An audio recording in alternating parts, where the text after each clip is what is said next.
श्री कृष्ण गोविंद हरे मुरारे, हे नाथ नारायण वासुदेवा। श्री कृष्ण गोविंद हरे मुरारे, हे नाथ नारायण वासुदेवा। हे नाथ नारायण वासुदेवा, हे नाथ नारायण वासुदेवा। हे नाथ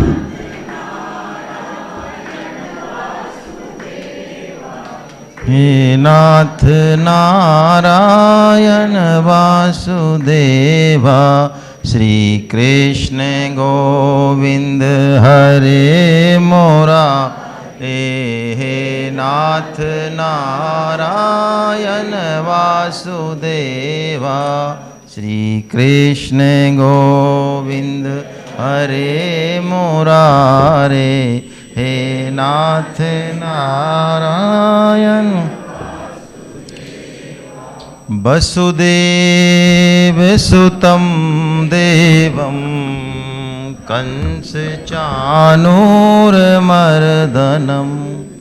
देवकी परमानंदं कृष्णं वंदे जगद्गुरु। आप सभी वैष्णव जनों के चरणों में दंडवत प्रणाम। हरे कृष्णा। भगवान श्री कृष्ण अब 15वां अध्याय बताने वाले हैं, जिसका नाम है पुरुषोत्तम योग। क्यों बताया ये? हम गीता को दूसरी बार, तीसरी बार, चौथी बार यदि पढ़ें तो अध्यायों के बीच में जो तारतम्यता है, क्यों अध्याय कहा गया भगवान के द्वारा, कहाँ से निकला अध्याय, वो भी ठीक ठीक समझ में आने लगता है। 2 मिनट में हम थोड़ा फ्लैशबैक में चलते हैं, बस ज़्यादा नहीं। 12वें अध्याय में अर्जुन का प्रश्न था कि कोई आपके सगुण साकार की उपासना करे और कोई निर्गुण निराकार से जाए, उन दोनों में सर्वश्रेष्ठ भक्त कौन है? ये सिंपल प्रश्न था। हालांकि ये प्रश्न बहुत कठिन है, तो भगवान ने इसका उत्तर दिया है 73 श्लोकों में। पूरा 12वां अध्याय बोला भगवान ने, 13वां अध्याय भी खुद से बोला और 14वां अध्याय भी भगवान ने बोला, तब जाके ये उत्तर कंप्लीट हुआ। इतना महत्वपूर्ण प्रश्न है ये। तो उत्तर तो भगवान ने दे दिया एक ही श्लोक में। 12.1 में प्रश्न किया, 12.2 में भगवान ने बता दिया कि जो सगुण साकार की उपासना करते हैं वो मेरे, लेकिन निर्गुण निराकार वाले भी मुझे ही प्राप्त होते हैं। भगवान ने तीसरे चौथे श्लोक में ये कह दिया तुरंत। तो प्रश्न ये आता है कि निर्गुण निराकार वाले भी जब आपको ही प्राप्त होते हैं तो सगुण साकार श्रेष्ठ क्यों हैं? तो उसमें उत्तर में बताया, महावीर जी ने भी बताया और वक्ताओं ने भी बताया, दीवान साहब ने भी, चूंकि हम सब देहाभिमानी हैं। देहाभिमानी मतलब हम कितना ही सत्संग कर लें, कितना ही जप कर लें, शरीर के मरने से हम अपना मरना मानते हैं, शरीर के बूढ़े होने से हम अपना बूढ़ा होना मानते हैं, शरीर के जन्म लेने से हम, शरीर लंगड़ा हो जाता हम अपने आप को लंगड़ा मानते हैं, जबकि शरीर से हमारा कोई कनेक्शन नहीं है। लेकिन ये चीज़ होगी सही, लेकिन हमारे अनुभव में नहीं है। यही देहाभिमान है। तो देहाभिमान यदि है तो निर्गुण निराकार की साधना बहुत कठिन है। इसलिए भगवान ने कहा तुम सगुण साकार से जाओ। लेकिन कोई निर्गुण निराकार से जाना ही चाहे, ऐसे भी व्यक्ति हो सकते हैं। हालांकि होते लाखों में 2-4 ही हैं, है ना। कलयुग में देहाभिमान सब में होता है, लेकिन फिर भी हो सकते हैं जिसके अंदर ऐसा हो कि कितना ही स्वजन चले जाओ, फैक्ट्री जल जाओ, शरीर हो जाओ, लेकिन नहीं उन पर फर्क पड़ रहा है, ऐसे महात्मा हो सकते हैं। या कोई इस तरफ चलने के लिए उत्सुक हो कि मैं तो निर्गुण निराकार से जाऊंगा, ज्ञान मार्ग से जाऊंगा, ये रोना पीटना, ये भक्ति करना, भगवान से प्रार्थना करना, ये मेरे को पसंद नहीं है, मैं तो खुद अपने दम पे चलूंगा। तो यदि कोई ऐसा है तो उसको अपने देहाभिमान को दूर करना पड़ेगा। तो वो देहाभिमान को दूर कैसे किया जाए, इसके लिए भगवान ने 13वां और 14वां अध्याय बोले। पहले तो बताया कि देहाभिमान है क्या, तो ये तो बताया 13वें अध्याय में। तो भगवान ने कहा कि ये तो क्षेत्र है, ये शरीर और संसार, इसका नाम दिया भगवान ने क्षेत्र। जो बदलता है उसका नाम है क्षेत्र। शरीर बदलता है क्या? संसार हाँ बदलता है, परिवर्तन हो ही रहा है। हम जवान थे, बूढ़े हो गए, मर भी जाएंगे, ये पर बदल ही तो रहा है। तो जो बदलता है उसका नाम है, और जो इस बदलाव को जानता है वो क्षेत्रज्ञ है। हम जानते हैं ना हमारा शरीर बचपन में ऐसा था, अब ऐसा, जानते हैं ना, तो हम क्षेत्रज्ञ, हम जो हैं हम क्षेत्रज्ञ, हम क्षेत्र नहीं है। तो भगवान ने कहा क्षेत्र, क्षेत्रज्ञ, विभाग, योग, ये 4 शब्द बोले। यानी क्षेत्र और क्षेत्रज्ञ ये दोनों में विभाग है, ये एक ऐसा जानते ही योग हो जाएगा। भगवान ने ये कहा, ये तो 13वां अध्याय हो गया, ठीक है। अब ये क्षेत्र क्षेत्रज्ञ को पकड़ कैसे लेता है? जब क्षेत्रज्ञ अलग ही है इससे बिल्कुल ही, तो ये क्षेत्र पकड़ कैसे लेता है, क्षेत्रज्ञ को बांध कैसे लेता है? तो भगवान ने फिर 14वां अध्याय बोला कि ये क्षेत्र 3 गुणों वाला है। कितने गुण है ये क्षेत्र? 3 गुण है ये। ऐसे नहीं आता है ये क्षेत्र अकेला, इसके साथ ट्राई कलर्स हैं। कौन कौन से? सत्व, रज और तम। यानी सत्व गुण भी बांधने वाला है, तमोगुण भी बांधने वाला है, और रजोगुण भी बांधने, ये तीनों ही बांधने वाले हैं, बस बांधने के प्रकार में अंतर है। तो हमको क्या करना है? भगवान ने बताया तीनों गुण कैसे बांधते हैं, ये बताया पहले। तो इनका सदुपयोग कैसे करें, ये बताया, जो डॉक्टर साहब ने बताया आपको। इनको नष्ट नहीं कर सकते। क्लच, ब्रेक और एक्सीलेटर ये गाड़ी को चलाने के लिए आवश्यक है, ऐसे ही शरीर को चलाने के लिए तीनों गुण आवश्यक हैं। इनका सदुपयोग करेंगे जिससे कि हम गुणातीत अवस्था को प्राप्त हो जाएं। ये भगवान ने 14वें अध्याय में बताया। लेकिन अर्जुन को भगवान ने जो बताया वो ज़्यादा समझ में आई नहीं बात। तो अर्जुन ने फिर 14वें अध्याय के 21वें श्लोक में ये फिर पूछा कि महाराज कोई सरल सा बताओ ना, कोई शॉर्टकट सा आंसर। हाँ, हम तो अहमदाबाद वाले हैं, हमारे पास इतना टाइम कहाँ है। ये आपने लंबी चौड़ी रामायण गा दी, हमारे पास कोई काम नहीं है कैसे? और कोई सरल सा बताओ। ये पूरा आपने पोथन्ना गा दिया, 13वां और 14वां और ऐसे कठिन कठिन अध्याय, और हमको नीचे हलवा खिलाया, हमको आ रही है नींद। ढंग की चीज बताओ कोई। अब भगवान देखो क्या करें, भगवान प्रेम करते हैं तो हम जैसा कहते हैं भगवान नाचते हैं हमारे आगे। क्या करो तो भाई। हाँ, दादाजी होंगे हाई कोर्ट के जज, लेकिन पोता कह रहा है दादू हाँ घोड़ा बन। दादू घोड़ा बन रहा है और पोता उसकी पीठ पे आ रहा है और दादू को चला रहा है, चक चक चक चक। तो दादू घुमा के ला, राजी हो रहा है पट्टा, वाह बेटा। ऐसे ही भगवान है, तो क्या करें भाई। होंगे तीनों लोगों के मालिक, है ना। हम जैसा कहते हैं भगवान मानने को तैयार है। तो उन्होंने कहा कि हमको जरा शॉर्टकट में बताओ हलवा वालों को। तो भगवान ने ये शॉर्टकट बताया। एक ही श्लोक, दोनों अध्याय खत्म। माम चयो व्यभिचारेण भक्ति योगेन सेवते सगुणान समतीते तान ब्रह्म भूयाय कल्पते। भगवान ने कह दिया तू मेरा सेवन कर भक्ति योग से, तो तू तीनों गुणों से पार चला जाएगा। है इतना सरल है क्या? नहीं, इतना सरल तो नहीं है यार, थोड़ी सी शर्त है इसमें। भक्ति योग तो हो लेकिन अव्यभिचारी हो। ये शब्द भगवान ने पहली बार बोला, अव्यभिचारी भक्ति योग हो तो काम हो जाएगा। तो महाराज एक चीज़ बताओ, अब हमको घर गृहस्थी चलानी है ना, घर में पत्नी है, पति है, सब है, सास ससुर, किसकी नहीं माने, किसकी नहीं सुने। अभी जिसकी नहीं सुनेंगे वही जो है अब, हाँ वही फूफा जी बन जाएगा शादी में। तो ये अव्यभिचारिणी भक्ति कैसे रहेगी फिर हमारी? इस संसार में रहना नहीं रहना, हमको इन लोगों से बात करनी है नहीं करनी है। अभी हवाला पत्नी को जाकर डायलॉग सुना दें अहमदाबाद वाले कोई सेमिनार में, कुछ नहीं है, संसार सब व्यर्थ है, पत्नी पति कुछ नहीं है। पत्नी कहेगी बेटा मैं तेरे को कल बताऊं जब टिफिन लेने आएगा तुम्हें।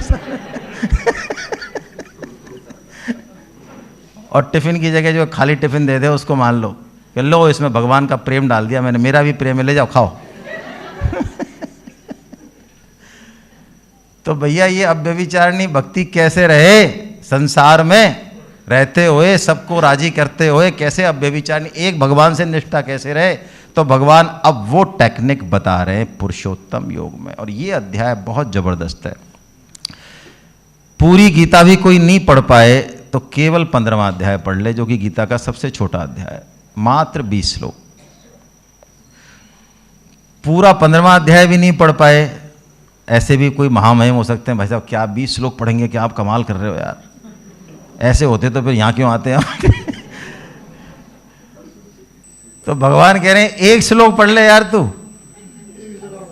एक, उससे तू संपूर्ण वेदों को जान जाएगा। वेद में 1,00,000 श्लोक हैं और वेदों को हम मर जाए ना तो पढ़ नहीं सकते, समझना तो बहुत दूर की बात है। लेकिन भगवान श्री कृष्ण ये चैलेंज कर रहे हैं गीता में कि तू यदि इस एक श्लोक को समझ जाए तो मैं सर्टिफिकेट दे रहा हूं कि तू वेदों में पीएचडी हो गई तेरी। वाह क्या बात है, ऐसा श्लोक है ये, क्या बात है, क्या जीवन जीने की कला है, क्या गीता का रहस्य। आइए हम समझते हैं इसको, है पढ़ते हैं श्लोक को और समझते हैं। ये एक श्लोक भी उतार लेंगे बहुत काम हो जाएगा, पूरा काम हो जाएगा। ऊर्ध्वे मूल मधे शाखम अश्वत्थम प्राहुरव्ययम छंदांसि यस्य पर्णानि यस्तम वेद स वेदवे। भगवान ने इस संसार को समझाने के लिए पीपल के वृक्ष का उदाहरण दिया।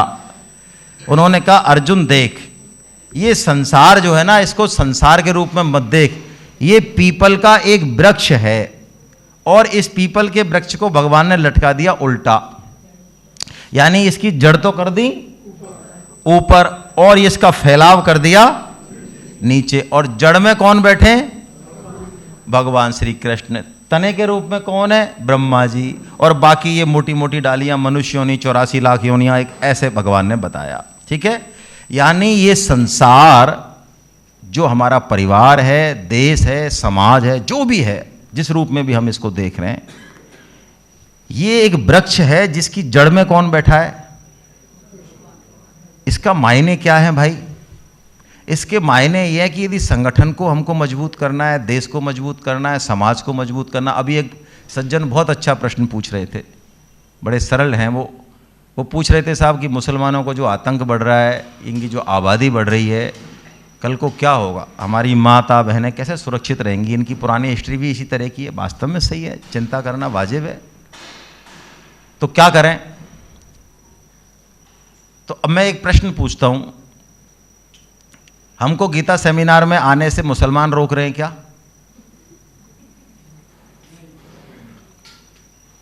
हमारे बच्चों को हम 15 मिनट ठोक के, मैं तो कह रहा हूं पीट के, मैं तो कह रहा हूं प्रेम से, मैं तो कह रहा हूं लोभ लालच से, यदि हम गीता पढ़ने के लिए बाध्य करें तो मुसलमान डंडा लेके आ रहा है क्या कि तू गीता कैसे पढ़ा है, नालायक। दुश्मन कौन है हमारा? मुसलमान। गीता के अनुसार मुसलमान गीता को मानने वाले हमसे बेहतर है, और हम 2% भी नहीं है, 1% भी जो अपने धर्म और संस्कृति को बचाने के लिए कुछ त्याग कर रहे हैं, कुछ फॉलो कर रहे हैं, 1% नहीं है हम। जिस दिन हम 20-30% भी हो गए ना, ताकत नहीं है मुसलमानों की।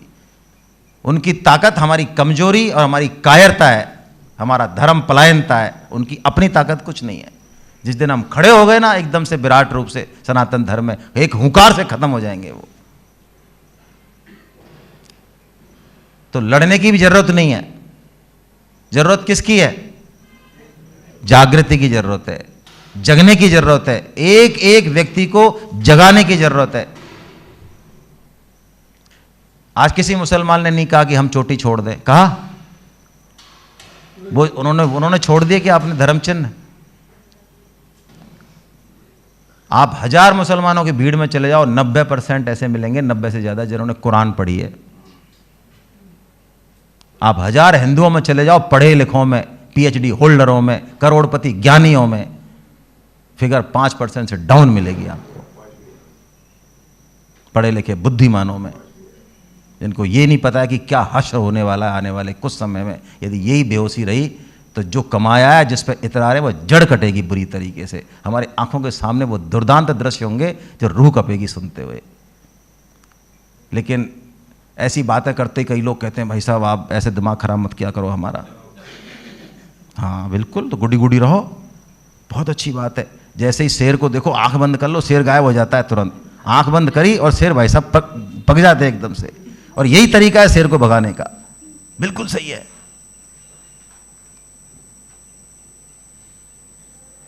तो कौन बताएगा ये? हम इस चीज को समझें, संगठन मजबूत होगा भगवान कृष्ण की सेवा से, हमारा व्यापार मजबूत होगा, शुद्ध बनेगा, पवित्र बनेगा भगवान श्री कृष्ण की सेवा से। हमारा परिवार भी, यदि आपको सरस संबंधों में मधुरता चाहिए तो भगवान श्री कृष्ण की सेवा करनी पड़ेगी। ये मैं कह रहा हूं, मैंने कल भी आपको निवेदन किया था, मैं आज फिर पुनः कह रहा हूं, सांस लेने से भी ज्यादा जरूरी है भगवान का काम करना करना करना। हालांकि बुद्धि इतनी खतरनाक होती है कि ये किसी भी बात को काट के और अपनी चौधराहट रखती है। हाँ, और ये हिंदुओं में बहुत विशेष बीमारी है, क्योंकि जितने पढ़े लिखे होंगे उतनी ही एकता कमजोर होगी। ये बीमारी है ये। वहां पे एक कमांड आ जाए दिल्ली से, है ना, एक रेल निकलेगी पूरी। पढ़े लिखे तो, गरीब तो, अमीर तो, कोई नहीं पूछेगा कि गलत कमांड है कि सही कमांड है। हमारे यहाँ उनकी ज़रूरत ही नहीं है दुश्मनों की। हमारे यहाँ दुश्मनों की ज़रूरत क्या है, जब हमारे घर में ही ऐसे मौजूद हैं तो हम खुद ही बहुत हैं अपना सूपड़ा साफ करने को। हमारे यहाँ तो आपस में लड़ने को बहुत हैं। हमारे यहाँ तो इतने धर्म और संप्रदाय, मुसलमानों की कोई ज़रूरत नहीं है। हम एक दूसरे को आपस में निपटा के ख़त्म कर देंगे। हाँ, बिल्कुल देख लो आप, मैं कहूँगा तो आपको लग जाएगा हाँ सही है। मैं जिस धर्म में हूं, मैं जिसको मानने वाला हूं, मेरे को कोई लेना देना नहीं है समग्रता क्या चीज है, भगवान का टोटलिटी क्या है, धर्म का पर्पज क्या है, मैं उसमें कौन से उसमें फिट होता हूं, वो नहीं मतलब है। हम ही सर्वश्रेष्ठ हैं। जबकि भगवान कह रहे हैं मैं जड़ हूं, जड़। और कृष्ण को यदि छोड़ दिया, जड़ को छोड़ दिया, तो अब आप सोचो, बहुत कॉमन सेंस की बात भी करें यहां पे, क्या हम जड़ का यदि पोषण नहीं करें और हम पेड़ को हरा भरा रखना चाहें तो क्या संभव है भाई? हम कितनी इंटेलिजेंस से बच्चों का पालन पोषण कर लें, कितनी बढ़िया पेरेंटिंग कर लें, मैं बहुत स्पष्ट शब्दों में कह रहा हूं, और उनको हम भगवान की तरफ नहीं मोड़ें, भगवत गीता की तरफ नहीं मोड़ें, मैं आपको लिख के दे रहा हूं, नेट रिजल्ट बिल्कुल खराब होगा। संभव नहीं है ना, क्योंकि जड़ पे कौन बैठे हैं। अब हम क्यों करते हैं ऐसा? हम इसलिए करते हैं कि जड़ हमको दिखाई नहीं देती। कृष्ण हमको दिखाई देता है संसार, तना दिखाई देता है, जड़, है ना। लेकिन यदि तने को, वृक्षों को, डालियों को, फल को, फूल को, इनको पल्लवित पुष्पित करना है तो जड़ में पानी देना पड़ेगा। यदि कोई जड़ में पानी दे दे तो आदमी के पास 3 ऋण होते हैं, सबके पास, सब है। हम शास्त्र तो कहता है हम माने चाहे नहीं माने, वो तीनों ऋण भी चुक जाते हैं, बिना चुकाए चुक जाते हैं, बिना चुकाए चुक जाते हैं। और दूसरी बात, हमने संसार में जो भी कुछ उपलब्धि हासिल करी, जो भी जिस क्षेत्र में भी करी, बहुत बढ़िया करी, बहुत ऊंची करी, वो जीरो है। किसी के पास 1 जीरो, किसी के पास 2 जीरो, किसी के पास 3 जीरो, किसी के पास 5 जीरो, हो सकता है किसी के पास 10 जीरो हो। वो बहुत फील्ड में काम कर रहे हो, समाज में बड़ी पूछ हो उनकी, हर जगह हर फील्ड में उनका दबदबा हो, लेकिन वो 10 जीरो का टोटल क्या होगा? और किसी के पास 1 जीरो है मात्र, घर में झाड़ू पोछा लगा रही है, बस अपना काम कर रही है, या कोई आदमी अपना दुकान कर रहा है, बढ़िया, बस कोई लेना देना नहीं है, लेकिन भगवान में उसकी निष्ठा है, तत्व को समझता है, गीता पढ़ता है, भगवान की आज्ञा का पालन करने की इच्छा है, यानी कृष्ण उसके साथ है, ये जड़ जो है उसके साथ है, ये एक उसके साथ है, तो उसकी 1 जीरो कितनी हो जाएगी? 10 हो जाएगी। राम नाम को अंक है और अंक बिना सब सून, और अंक गए कछु हाथ नहीं, अंक भये 10 गुण। जिसने एक को पकड़ लिया हो गया काम। जैसे एकादशी का व्रत होता है ना, तो 99.99% जो क्वेरीज आती हैं वो आती हैं खाने की, पीने की क्योंकि खोपड़ी तो वहीं लग रही है। एकादशी का व्रत भी करेंगे तो भाई साहब कुट्टू का आटा खा लें, पकौड़ी बना लें तल के। अरे एकादशी को ये पेट, भाई साहब ये कह रहे हैं कि ये कौन सी एकादशी, आज क्या हो रहा है यार, ये बम्बाड़मेंट, इतना घी तेल और इतना रबड़ी मलाई, इतना तो आम दिन में नहीं आ रहा है। ये भाई साहब बड़े परेशान हो जाते हैं उस दिन। तो शास्त्र तो ये कहता है कि एकादशी 16 आने की यदि करनी है तो उसमें खाने पीने के 1 आना है। कितने? तो 1 आना में से मान लो 1 आना ही ले आए आप, तो 100 में से 100 नंबर ले आए, और 15 आना का पता ही नहीं है, वहां पे 0 बटे अंडा, तो पास के फेल? फेल। तो ये पूछो 15 आना क्या है? 15 आना एकादशी में अपनी मन, बुद्धि और इंद्रियों से भगवान का स्मरण, भगवान का चिंतन, नाम जप, कीर्तन, भगवान का प्रचार, ये 15 आना है। जितना रूटीन में करते हो उससे दुगना करो उस दिन, तो एकादशी है, निकाय की एकादशी है। ये असली बात है। अब भगवान ने इस संसार को पीपल का वृक्ष कहा, बहुत बड़ा मैसेज है इसमें। अश्वत्थम, अश्वत्थ के 2 मीनिंग है। एक तो अश्वत्थ का मतलब है जो एक क्षण स्थिर नहीं रहे, जो जा रहा है लगातार, इसका मतलब शरीर, संसार ये स्थिर रहने वाला जा रहा है। दूसरा, पीपल का पेड़ का एक मीनिंग यह है कि हम यज्ञ करते हैं तो पीपल की लकड़ी काम में, तो इसका मतलब शरीर में, संसार में जो भी कुछ हमारे पास है, जो मिला है प्रारब्ध से मिला है, वो सब किसके लिए मिला है? यज्ञ करने के, और कोई पर्पज नहीं है उसका। हमारे परिवार का हमारा पालन कर लें, लेकिन वो जो एक्स्ट्रा है वो सब यज्ञ के काम आने वाला है। तब तो है इसका मैसेज क्लियर, तब तो हो गई बेड़ा पार। और नहीं तो भगवान कहते हैं जो ऐसे समझ लेगा इस श्लोक को, इस पीपल के वृक्ष को, इस संसार को, भगवान ने सर्टिफिकेट दिया लास्ट में, यस्तम वेद स वेदवित। ये भगवान कृष्ण की वाणी है। वेदवित यानी वेदों को जान ले, संपूर्ण वेदों को जानने वाला, ये सर्टिफिकेट दे रहे भगवान एक श्लोक को। तो अब आज के बाद कोई पूछे कि आपने वेद पढ़े क्या, तो कह देना हाँ हमने पढ़े हमने पढ़े, हम वेदों का रहस्य जानते हैं। अरे तुम कैसे जानते हो? अरे कृष्ण ने बताया हमको, हम क्या जानते हैं, उन्होंने बताया हमने मान लिया, ये रहस्य है। तुमने बताओ कौन सा वेद पढ़ा है? अब ये अव्यभिचारिणी भक्ति के लिए भगवान ने ये क्या चीज बताई, हमको कनेक्शन यहां से करना है, क्योंकि अव्यभिचारिणी भक्ति है ना। तो देखिए अव्यभिचारिणी भक्ति अब हुई कि नहीं हुई। यदि हम इस संसार वृक्ष की जड़ को कृष्ण मान लेंगे, और है ही मान क्या लेंगे, तो अब हमारा जो भी कर्म हो रहा है वो किसकी तुष्टि के लिए होना चाहिए? अब हमारी दुकान किस लिए चलेगी? अब हमारा पति पत्नी का संबंध भी किसके लिए है? पत्नी कृष्ण की, मैं भी कृष्ण का, इसलिए हमारा संबंध है। हमारा इंडिपेंडेंट कोई संबंध ही नहीं है। हाँ, भक्त का कोई संबंध इंडिपेंडेंट होता ही नहीं। उसका सब काम, वो खाना भी खाएगा तो कृष्ण की तुष्टि के लिए। क्यों? शरीर ठीक रहे, इस शरीर से काम करना है भगवान का। यानी अब बाहर से क्रिया कुछ भी होगी, कितनी भी अलग अलग रंग की होगी चाहे, लेकिन मूल में उद्देश्य एक रहेगा। जैसा कि मैंने उदाहरण दिया पतिव्रता स्त्री का, स्वामी जी वही उदाहरण देते हैं। वो जेठ की सेवा भी करेगी, लेकिन संबंध किससे? पति से। उसके सारे संबंध सेंटर में कौन है? उसके पति है। इंडिपेंडेंट संबंध है क्या कोई उसका? नहीं, उसके सारे संबंध पति के थ्रू है। सास पति की माता है, इसलिए सास है। ऐसे ही भक्त का पूरे संसार में, परिवार में जितने भी संबंध हैं, वो सब कृष्ण सेंटर में है उसके। ये जीवन जीने की कला है भाई। अव्यभिचारिणी भक्ति में भगवान की तरफ अनन्यता होती है बिल्कुल, और अनन्य का बोझ भगवान खुद उठाते हैं। आप सोचो, मैं एक उदाहरण लेना चाह रहा हूं। भगवान श्री राम को वनवास हो गया, सीता जी ने भी कह दिया हम भी चलेंगे, तो ठीक है भाई तुम भी चलो। और भरत और शत्रुघ्न कहाँ हैं? ननिहाल में। अब ऐसे टाइम पे लक्ष्मण को क्या करना चाहिए? चक्रवर्ती सम्राट है, अयोध्या मतलब ऐसी छोटा मोटा राज्य तो है नहीं, और कोई नहीं है, दशरथ जी बिल्कुल, हाँ, माताएं अकेली हैं तीनों। तो लक्ष्मण को क्या करना चाहिए बताओ? रहना चाहिए, रुकना चाहिए, सार संभाल करनी चाहिए, नहीं करनी चाहिए? और भगवान श्री राम क्या कह रहे हैं उनसे? रुकने की कह रहे हैं। लेकिन लक्ष्मण क्या कहते हैं? लक्ष्मण ऐसा जवाब देते हैं कि भगवान श्री राम कुछ बोल नहीं पाते, वो लोग भगवान को चुप कर देते हैं लक्ष्मण। क्यों?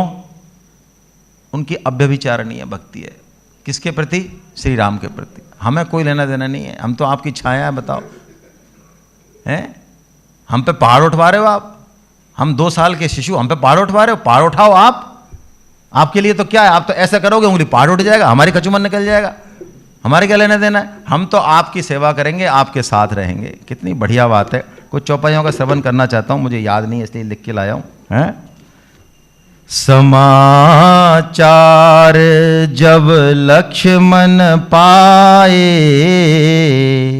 व्याकुल बिलख बदन उठ धाये। जैसे सुना है, एक सेकंड नहीं लगी है। क्या शरीर है उनका, क्या दशा है। देखो भगवान से कैसी होती है व्यभिचारिणी भक्ति। कंप पुलक तन नयन सनीरा, गहे चरण अति प्रेम अधीरा। भगवान के चरणों में पड़े हैं, कुछ बोल नहीं निकल रहे हैं। भगवान ने लक्ष्मण को कैसे देखा है, तुलसीदास जी ने क्या लिखा है। राम बिलो की बंधु कर जोरे, देह गेह सब तनु तनु तोरे। यानी लक्ष्मण जी को भगवान ने ऐसे देखा है जैसे कि इनका कोई संबंध ही नहीं, कोई शरीर से देहाभिमान कुछ नहीं, केवल भगवान के प्रति अनन्य आश्रित है। फिर भी भगवान की हिम्मत है। लक्ष्मण का ऐसा भाव देख के भी भगवान कहते हैं, लक्ष्मण देख भैया ठीक नहीं है यार, तो थोड़ा सा यहीं रुक यार। हाँ, रहे हूँ करे हूँ सब कर परी, तो तू यहीं रह भैया, इनकी सबकी सेवा कर। हैं? तो लक्ष्मण कहते हैं, महाराज उतरुन आवत प्रेम बस, गहे चरण अकुलाय। और नाथ दास मैं स्वामी तुम, तजहुत का हे बसा। प्रभु मैं तो आपका दास हूं, यदि आप ही लाद दे दोगे तो अब मेरी क्या बस की चलेगी। भाई आप मेरे को त्याग ही दोगे तो मेरा तो क्या बस का है। तो भगवान ने कुछ नहीं कहा। अर्जुन ने जब, वो लक्ष्मण ने जब एक चौपाई बोली तो भगवान ने कहा ठीक है भैया। मोरे सबही एक तुम स्वामी, दीन बंधु और अंतर जाम। ये तो प्रभु मैं कुछ नहीं जानता। पितु मितुपात गुरु पितु मात जानो नहीं काहू, और कहूँ नाथ स्वभाव पत। मैं कुछ नहीं जानता, ना तो माता ना पिता, मेरे तो आप स्वामी हो। तो भगवान कुछ नहीं बोल पाए। जब लक्ष्मण ने ऐसी अनन्यता, ऐसी अव्यभिचारिणी भक्ति सो करी ना, तो भगवान ने कहा जा भैया जा, माँ से आज्ञा लेके आ। ठीक है। अब लक्ष्मण जी डरते डरते जा रहे हैं किसके पास। उन्होंने कहा यार इधर का तो हमने विकेट जो है पार कर लिया है। अब ये माताओं का थोड़ा सा रहता है, माताओं में भाई श्रद्धा दी है भगवान ने, प्रेम दिया है। माताओं का प्रकटीकरण इस तरह से, पुरुष और उनकी सृष्टि अलग है। कहीं हमारी मैया जो है वो रोक नहीं ले, क्योंकि भगवान श्री राम मैया के विरोध में नहीं जाएंगे। यदि माता ने रोक लिया तो भगवान श्री राम कहते हैं भैया अब ये तो अब फिर मैं कुछ नहीं कर सकता हूँ। लेकिन देखो ये सुमित्रा का जो चरित्र है ना, वो सबसे छोटा है मानस में, लेकिन अद्भुत है। ऐसा अद्भुत है, ये 15.1 श्लोक पूरा उतरता है इस पे। गजब का है, बिल्कुल माता जी के जो निकला है, हैं गजब का है। क्या उपदेश है 3-4 चौपाइयों में। वो कहते हैं कि भाई तुमने समझा ही नहीं अभी। है तात तुम्हारी मातो बैदेही, और पिता राम सब भांत सनेही। अवध जहाँ तह राम निवासु, तह ही दिवस जह भानु प्रकाश। अरे अवध वहीं है जहाँ भगवान श्री राम है, और यदि अवध में भगवान श्री राम बन जा रहे हैं तो तू क्या करेगा यहाँ पे। फिर तेरा कोई काम नहीं है। तो क्या करें कि राम प्राण प्रिय जीवन जी के, और स्वार्थ रहित सखा सब ही के। सबसे ज़्यादा प्रेम वो कहते हैं तू श्री राम से कर। वो आत्मा है ना, हम सबकी आत्मा है। हम पत्नी से और पुत्र से भी ज़्यादा अपने आप से प्रेम करते हैं। क्यों? आत्मा के रूप में भगवान ही विराजमान है, लेकिन हम समझते नहीं हैं। इन्होंने एक मंत्र दिया जिसके लिए मैंने ये चौपाई ली, यहीं से ये मंत्र है बिल्कुल 15.1 से। इन्होंने कहा तुझे ये रिश्ते नाते का जो जाल है ना ये संसार का, ये कैसे तेरे को सॉल्व करना है, ये मंत्र दिया सुमित्रा जी ने लक्ष्मण को। क्या मंत्र है? पूजनीय प्रिय परम जहाँ ते, और सब मन हैं राम के नाते। यदि पुत्र भी राम विरोधी है तो भक्त तो उस पुत्र को अपना पुत्र नहीं मानता। हम में हालांकि ऐसी क्षमता नहीं है, क्योंकि उसका सारा संबंध और उसका आश्रय किस पे है? भगवान पे है। और फैक्ट भी यही है, पुत्र तो बहुत बात का है, इस जन्म का है। भगवान से हमारा नाता तो जन्म जन्मों का है। और यही कहा सुमित्रा जी ने कि पुत्रवती जुबती जग सोई, रघुपति जास सात रघुपति भगत जास सुत होई। वही पुत्रवती है जिसका पुत्र भगवान श्री राम का भगत है। बोलिए, हमको अपना माता बनना सार्थक करना है कि नहीं करना है? मैं शास्त्र की बात ही कर रहा हूं। हम अपने आप को माता पिता कहते हैं, लेकिन इसके अनुसार क्या हम माता पिता हैं? यदि हम उसको IIT करा दें, IIM करा दें, बिजनेस सिखा दें, लेकिन हम उसको भगवान की तरफ नहीं लगाना सिखाएं, तो बोलिए कि हम माता पिता हैं? आप ऐसा मत समझिए तुलसीदास जी ने कहा है। आप श्रीमद् भागवतम को उठाइए, 5वां स्कंद के 5वें अध्याय के 18वें श्लोक को उठाइए। वहाँ ऋषभ देव जी, जिनसे जैन धर्म निकला है, हालांकि जैन धर्म का क्या स्वरूप है आज और वहाँ क्या स्वरूप है वो बहुत डिफरेंट है, लेकिन मैं उस पर नहीं जा रहा हूँ। ऋषभ देव जी अपने पुत्रों को उपदेश दे रहे हैं। भरत जी सबसे बड़े हैं, 100 पुत्र हैं उनके, और वो जबरदस्त उपदेश है। उसमें वो एक बहुत जबरदस्त बात कह रहे हैं जो हम सबको बहुत ध्यान से सुननी चाहिए, मनन करनी चाहिए। वो कह रहे हैं, गुरु न सस्यात, जननी सस्यात, माता न सस्यात, बंधु न सस्यात। वो माता माता नहीं है, पिता पिता नहीं है, गुरु गुरु नहीं है। क्या? जो अपने आश्रित को भगवान में नहीं लगाए। बोलिए। और मैं कड़वे शब्दों में कहूं, मैं तो अपने लिए कह रहा हूं, आपके लिए नहीं कह रहा, क्योंकि मैं तो शुरू से नहीं हूं इस गीता में। बिल्कुल मुझे कोई एक्सेप्ट करने में संकोच नहीं है। हमारे बाबा साहब बहुत भगत थे, मानस खेर सबके, लेकिन मेरी बुद्धि बहुत कुटिल थी, है ना। भगवान से कोई लेना देना नहीं। तो मैं कहता हूँ एक्सीडेंटली बच्चे आ गए, चलो एक्सीडेंटली, चाहते तो क्या थे और हो क्या गया, ठीक है। लेकिन अब यदि मैं बच्चों को अपने मन प्राण से भगवान में लगाने की कोशिश, रिजल्ट कुछ भी हो सकता है, वो नहीं लगे, हाँ नहीं लगे, उससे कोई लेना देना नहीं है। क्या मैं कोशिश कर रहा हूँ पूरी? और क्या इसको मैं IIT से और लौकिक शिक्षा देने से भी ज़्यादा जरूरी समझ रहा हूँ? ये बात है असली। इसी बात की तरफ ये श्लोक इशारा कर रहा है। संसार वृक्ष की जड़ कृष्ण है। आज इस बात को दिमाग में हम सबको बैठा लेना चाहिए। इसलिए बिल्कुल योग बनाएं, कुशलता सिखाएं, स्किल सिखाएं उनको, बहुत अच्छी बात है, जरूरी है, संसार में व्यवहार के लिए बहुत जरूरी है। लेकिन इन सब का जो आश्रय है भगवान की तरफ जोड़ना, वो उनको जरूर जरूर सिखाना है। इसलिए आपको समझ में अब आ रहा होगा, हम आपको बार बार ये गीता प्रचार की और गीता क्लास में जुड़ने की बात क्यों कह रहे हैं। क्यों? इस क्षेत्र में हमारा अनुभव ज़्यादा है, तो समझदारी की बात तो ये है कि आप हमारी बात मान लें। हाँ, नहीं माने तो नहीं माने। किसी क्षेत्र में आपका कोई सी है तो मुझे उसकी बात मान लेनी चाहिए। हमारा ये अनुभव है 120 सेमिनारों का, जो पिछले हम 8 साल से कर रहे हैं, कि हम सेमिनार में लोगों को रोते हुए देखते हैं, भावुक होते हुए देखते हैं।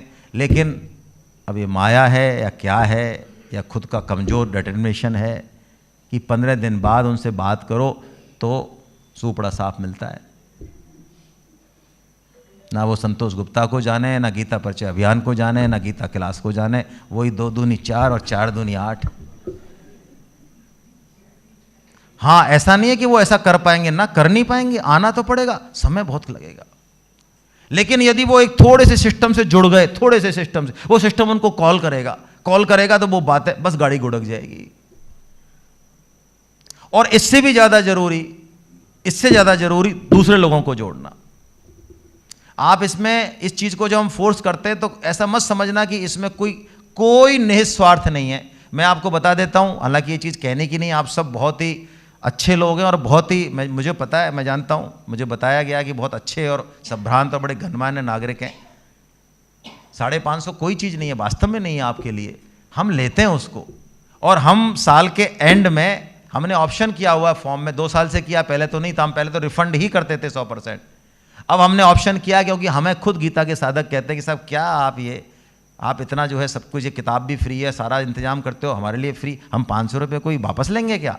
आपने क्या समझ रखा है हमको? इसको दे दो आप कहीं भी, ऐसा हमसे कहते हैं लोग। तब हमने इस फॉर्म में संशोधन किया और उसमें हमने दान का एक ऑप्शन जोड़ा है। और महावीर जी इसके ओवरऑल डायरेक्टर हैं, महावीर जी बंसल साहब। हमने इस बार कमेटी ने पूरा, हमारे पास जो पैसे थे 7.25 लाख रुपए तो हमने चेक से अलग अलग गौशालाएं जो रिनॉर्ड हैं, ऐसे नहीं कि कोई फर्जी, पथमेड़ा है आपका, कामावाली कौन सी है वो, राजेंद्र दास जी की, बगरून राजेंद्र दास जी की, हाँ जड़खोर, ऐसे हमने चेक से उनको पैसे दिए है ना, और उसकी हमने व्हाट्सएप में रसीद दी है और 4 लाख रुपए हमने वापस दिए बाकायदा ऑनलाइन। इस बार भी हम यही करने वाले हैं। हम 1 रुपया भी, हमें अभी तक तो ऐसी हमारी भूख है नहीं, अब आगे भगवान जाने भैया, है ना। लेकिन हम चाहते हैं कि आप वो पैसा दें, हम चाहते हैं। सेमिनार भी हम चाहते हैं। चिरानिया साहब ने ये बात कही मुझसे सुबह, क्योंकि मैं थोड़ा बोल देता हूँ, इन्होंने शायद किसी ने हमसे कहा कि साहब हम सेमिनार करा देंगे, हमारे पास खूब पैसे हैं, तो हम उनको प्रणाम करते हैं। हम ऐसी सेमिनार बिल्कुल नहीं करते, हमारे पास बहुत ऑफर हैं, और वैसे भी अप्रैल तक फुल बुकिंग है, मई की भी और जून की और जुलाई में भी हाफ बुकिंग है। हम कोई 15-20 लाख खर्च करके सेमिनार करें, हमारे वो खड़ा ही नहीं हो, बोला ही नहीं वो। हम सेमिनार कैसे चाहते हैं, मैं आपको निवेदन कर देता हूँ, आपको चाहे अच्छा लगे। हम चाहते हैं आप किसी भी पोजीशन पे हो, आप लोगों के घर जाएं, अपने प्रभाव का इस्तेमाल करें, उनसे बात करें, उनकी ठोड़ी सहलाएं, थोड़ी सी नाक रगड़ें और उनसे पैसे लें, क्योंकि आपका तो पैसे के मोह है नहीं। पैसे जैसी तुच्छ चीज़ को आप लें, आपका मान अपमान जरा गिरे, गर्व गिरे, और वो लोग आएं और वो पैसे के चक्कर में गीता सुने और उनका कल्याण हो। ये चाहते हैं हम, पैसा नहीं चाहते, आपका पैसा भी नहीं चाहते। हाँ, आप थोड़ा बहुत लगाना चाहें, 10-50 हज़ार लगा दें, हम उसकी मना नहीं करते हैं। हम ये नहीं कहते हैं कि 2000 है तो 2000 ही लो, ठीक है आप उसको सब्सिडाइज कर दें, लेकिन सब्सिडाइज भी एक सीमा तक करें, वो हम बताते हैं। लेकिन वो पैसा नहीं है, वो जो आप जो लोगों से मिल रहे हो, आपकी जो पोजीशन है उससे नीचे उतर रहे हो। अभी यहाँ पे एक अभी जगदीश जी कोठारी, अब तो मैं नाम सही बोल रहा हूँ ना, जगदीश लाल जी कोठारी, मैंने इनको बाबूलाल बना दिया 2-3 दिन से इनके मित्र हैं यादवेंद्र माथुर साहब, मैं आज याद कर रहा हूँ उनको, है ना। वो कैबिनेट सेक्रेटरी रहे हैं, आज से 34 साल पहले वो भीलवाड़ा में कलेक्टर रहे। और मैं इसलिए याद नहीं कर रहा हूँ कि वो कलेक्टर रहे हैं, मैंने भी कलेक्टरों के साथ काम किया, मैं 5 साल सेक्रेटरीट रहा हूँ। मैं सही बता रहा हूँ, ये अभिमान की बात भी नहीं है, बहुत सारे IAS हमारे यहाँ ग्रुप में भी हैं, और मैं तो इतना काम कर चुका हूँ, अब इसको उल्टा मानो चाहे सुल्टा मानो, मैं तो ये चाहता हूँ कि कोई IAS मेरा नाम तो याद नहीं रखे, बढ़िया है, मैं तो राज़ी हो जाता हूँ। फिर पहले तो मेरा 20 साल तो ये था कि IAS मुझे नाम से बुलाए तो मैं राज़ी था, अब मैं इसलिए राज़ी हूँ कि ये मुझे याद नहीं रखे, मैं ऐसे छुपा रहूँ, थोड़ा सा दूर ही रहूँ। मैं उनको क्यों याद कर रहा हूँ, उन्होंने भीलवाड़ा में एक सेमिनार कराई 34 साल बाद। आप सोचो, 34 साल पहले कोई कलेक्टर रहा हो, उसको कौन घास डालेगा। और वो सेमिनार जब कराई तो मैंने उनका भाव देखा, किस तरह से एक एक व्यक्ति को उन्होंने जोड़ा, किस तरह से तुम्हारा रूम, तुम्हारा कमरा, तुम्हारा ये कहाँ है, तुम्हारा टॉवल कहाँ है, तुम्हारा ठहरने की क्या, ऐसे एक एक व्यक्ति को। फिर उन्होंने 150 कम से कम 180 लोगों की सेमिनार कराई, खुद उस सेमिनार में पूरा बैठे और ऐसी लॉ लगाई उन्होंने। और उनके सामने मैंने देखा कि भीलवाड़ा के जो बिलियनरी हैं, 10-10 हज़ार करोड़, 15-15 हज़ार करोड़ के व्यक्तित्व, वो उनके सामने हाथ बांध के खड़े रहे 3 दिन तक। मुझे बड़ा आश्चर्य हुआ कि मैं भी तो एडमिनिस्ट्रेटिव सर्विस में रहा हूँ। मैंने कहा यार 32 साल 34 साल पहले कोई कलेक्टर रहा, उसको ये बंदे मतलब गांठ कैसे नहीं है यार ये इनके पास क्या सामान है ऐसा। मैंने पूछा उनसे, दोनों तीनों से, संगम यूनिवर्सिटी वाले हैं, 15,000 करोड़ की पार्टी है, जानते हैं जगदीश जी, मैं झूठ नहीं बोल रहा हूँगा। एक माइनिंग वाले हैं, उनसे पूछा मैंने, पूछ लेना वाली, मैंने पूछा, मैंने कहा यार तुम ऐसे मतलब क्या है, इतना ऐसे खड़े रहते हो यार, तुम यदवेंद्र जी कुछ कहते हैं, माथुर साहब तुम दौड़ के जाते हो यार, पियो अपने चपरासियों को भी नहीं कहते हो, खुद दौड़ते हो, खुद काम करते हो, ऐसा क्या है यार, क्या दिया है इन्होंने। तो उन्होंने मेरे से एक ही बात कही कि सर इन्होंने जो हमको दिया है ना, वो कोई 1000 करोड़ दे के भी नहीं दे सकता, वो दिया है इन्होंने, सच ए जेंटलमैन मतलब। तो मुझे लगा कि यार इस आदमी में, उसने, यदवेंद्र माथुर साहब अब शरीर से नहीं है, मैं इसलिए उनको याद कर रहा हूँ, मतलब मैंने उनको गीता के लिए अपने आप को बेचते हुए देखा है भाई, मैं आपसे क्या कहूँ। और वो आईएएस ही नहीं थे, वो 1000 आदमियों में खड़े हो जाए ना, खड़े वो चमकें कि ये कोई पर्सनैलिटी है, ये ऐसी पर्सनैलिटी, और इतने उदार। लेकिन मैंने उनको उनका जब वो फंक्शन हुआ, उन्होंने एक फ्लैट लिया बड़ा बढ़िया, उनमें हमको बुलाया तीनों चारों को, और उस फ्लैट में एक से एक chief of the army staff, IG Jaipur के, और भी बड़े बड़े ऑफिसर्स, मैंने उनको देखा। मतलब मैं नहीं कर सकता भाई, मैं सही बता रहा हूँ। मैंने उन यदवेंद्र माथुर साहब को, भगवान में कितनी उनकी निष्ठा होगी भाई, एक एक व्यक्ति को, आई साहब, हाँ हाँ ये फॉर्म भरो आप, संतोष जी, महावीर जी, लो फॉर्म लाओ, फॉर्म, अरे सब भर देंगे, अरे नहीं फॉर्म भरो और पैसे निकालो, पैसे निकालो, गीता पढ़नी है आपको, नहीं सर गीता, अरे नहीं पढ़ो गीता पढ़ो आप, अच्छा आप पढ़ो, आप आओ सर बेटा। यार ये अपने फंक्शन में उनकी पत्नी कह रही क्या कर रहे हो आप, ये अपना फंक्शन है, थोड़ा ध्यान रखो, अरे रुको हो जाएगा। ये मैं बिल्कुल प्रत्यक्ष कह रहा हूं, कोई नमक मिर्ची नहीं लगा रहा हूं भाई। उनको मतलब मैं इसलिए याद कर रहा हूं कि ऐसी उनकी निष्ठा, शरीर में जाने से, शरीर छोड़ने से पहले चेन्नई में उनके ऑपरेशन हुए, बहुत पैसे खर्च हुए, सरकार ने दिए सारे।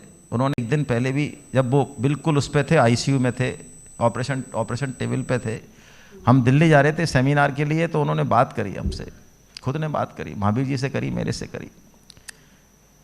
उन्होंने कहा संतोष जी जीवन रहे चाहे नहीं रहे, भगवान का काम होना चाहिए। मैं नहीं सर, सब कुछ बढ़िया होगा, सब अच्छा होगा।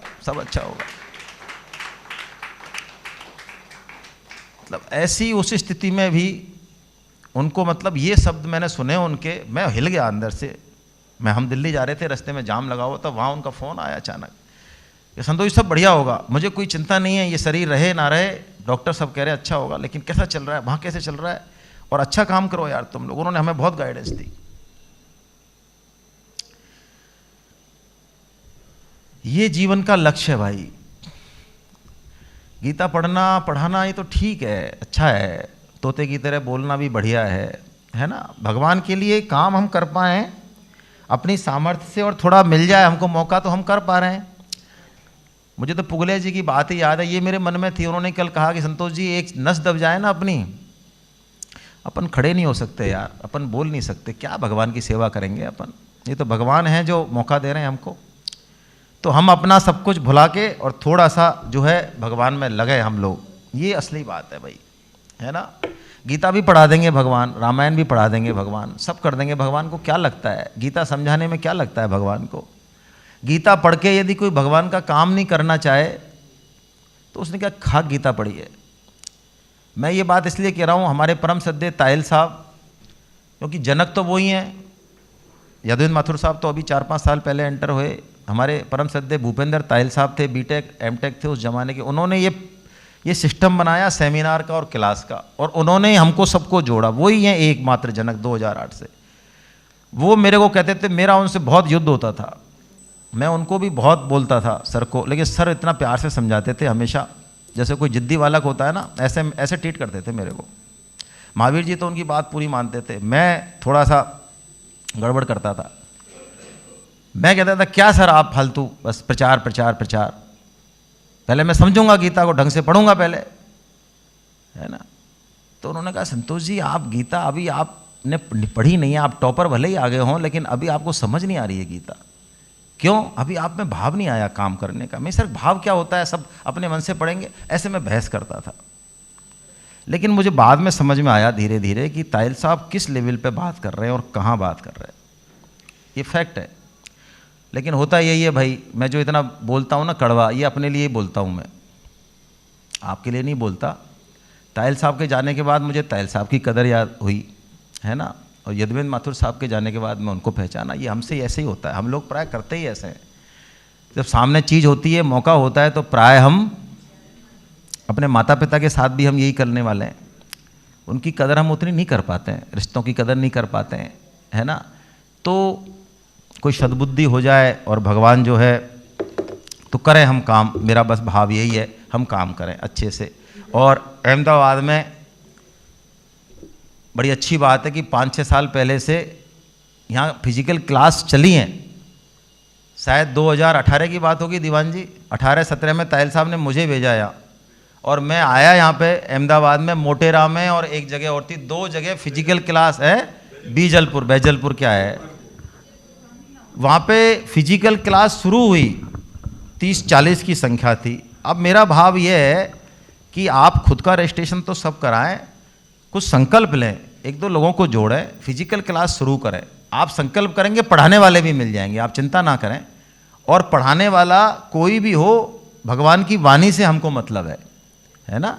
हम भी वही अपॉइंट करेंगे जो ठीक से पढ़ाएगा। लेकिन आप ये संकल्प करो, आज मेरा ऐसा भाव बन रहा है कि जो पहले चलनी क्लास अब बंद हो गई बीच में, तो 2-3 क्लास स्टार्ट हो यहाँ, है ना, सैटेलाइट में हो, कहीं और हो। आप तो अपना कमिटमेंट दें, ऐसे नहीं कि 20-25 लोग कहाँ से होंगे, ये गलत होता। अपना ये कमिटमेंट दें कि बस मैं तैयार हूँ सर, है ना, मैं फॉर्म भरता हूँ और मैं फिजिकल का ऑप्शन लेता हूँ। फिजिकल नहीं होगी, यही होगा ज़्यादा से ज़्यादा, नहीं होगी तो क्या होगा, आप ऑनलाइन में आ जाना, क्या बुरा हो जाएगा। आप फिजिकल का संकल्प लें, है ना, इतना करें बस। हरे कृष्णा है। हाँ,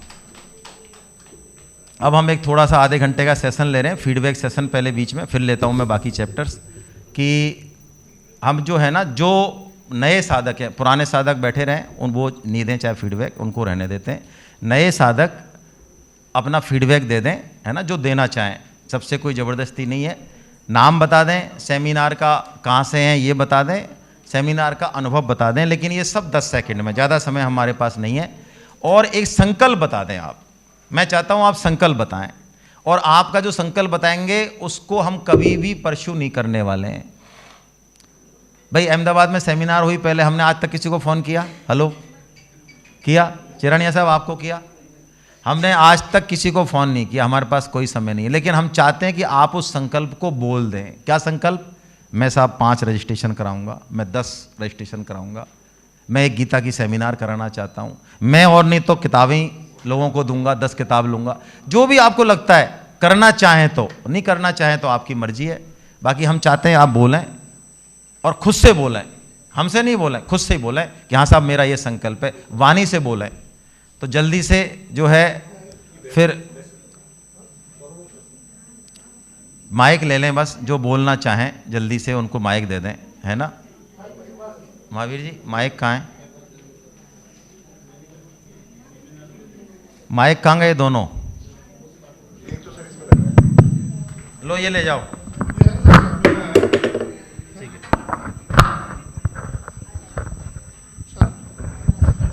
जो बोलना चाहें वो, है ना, कोई ऐसी बात नहीं है। मीनाक्षी जी, हाँ,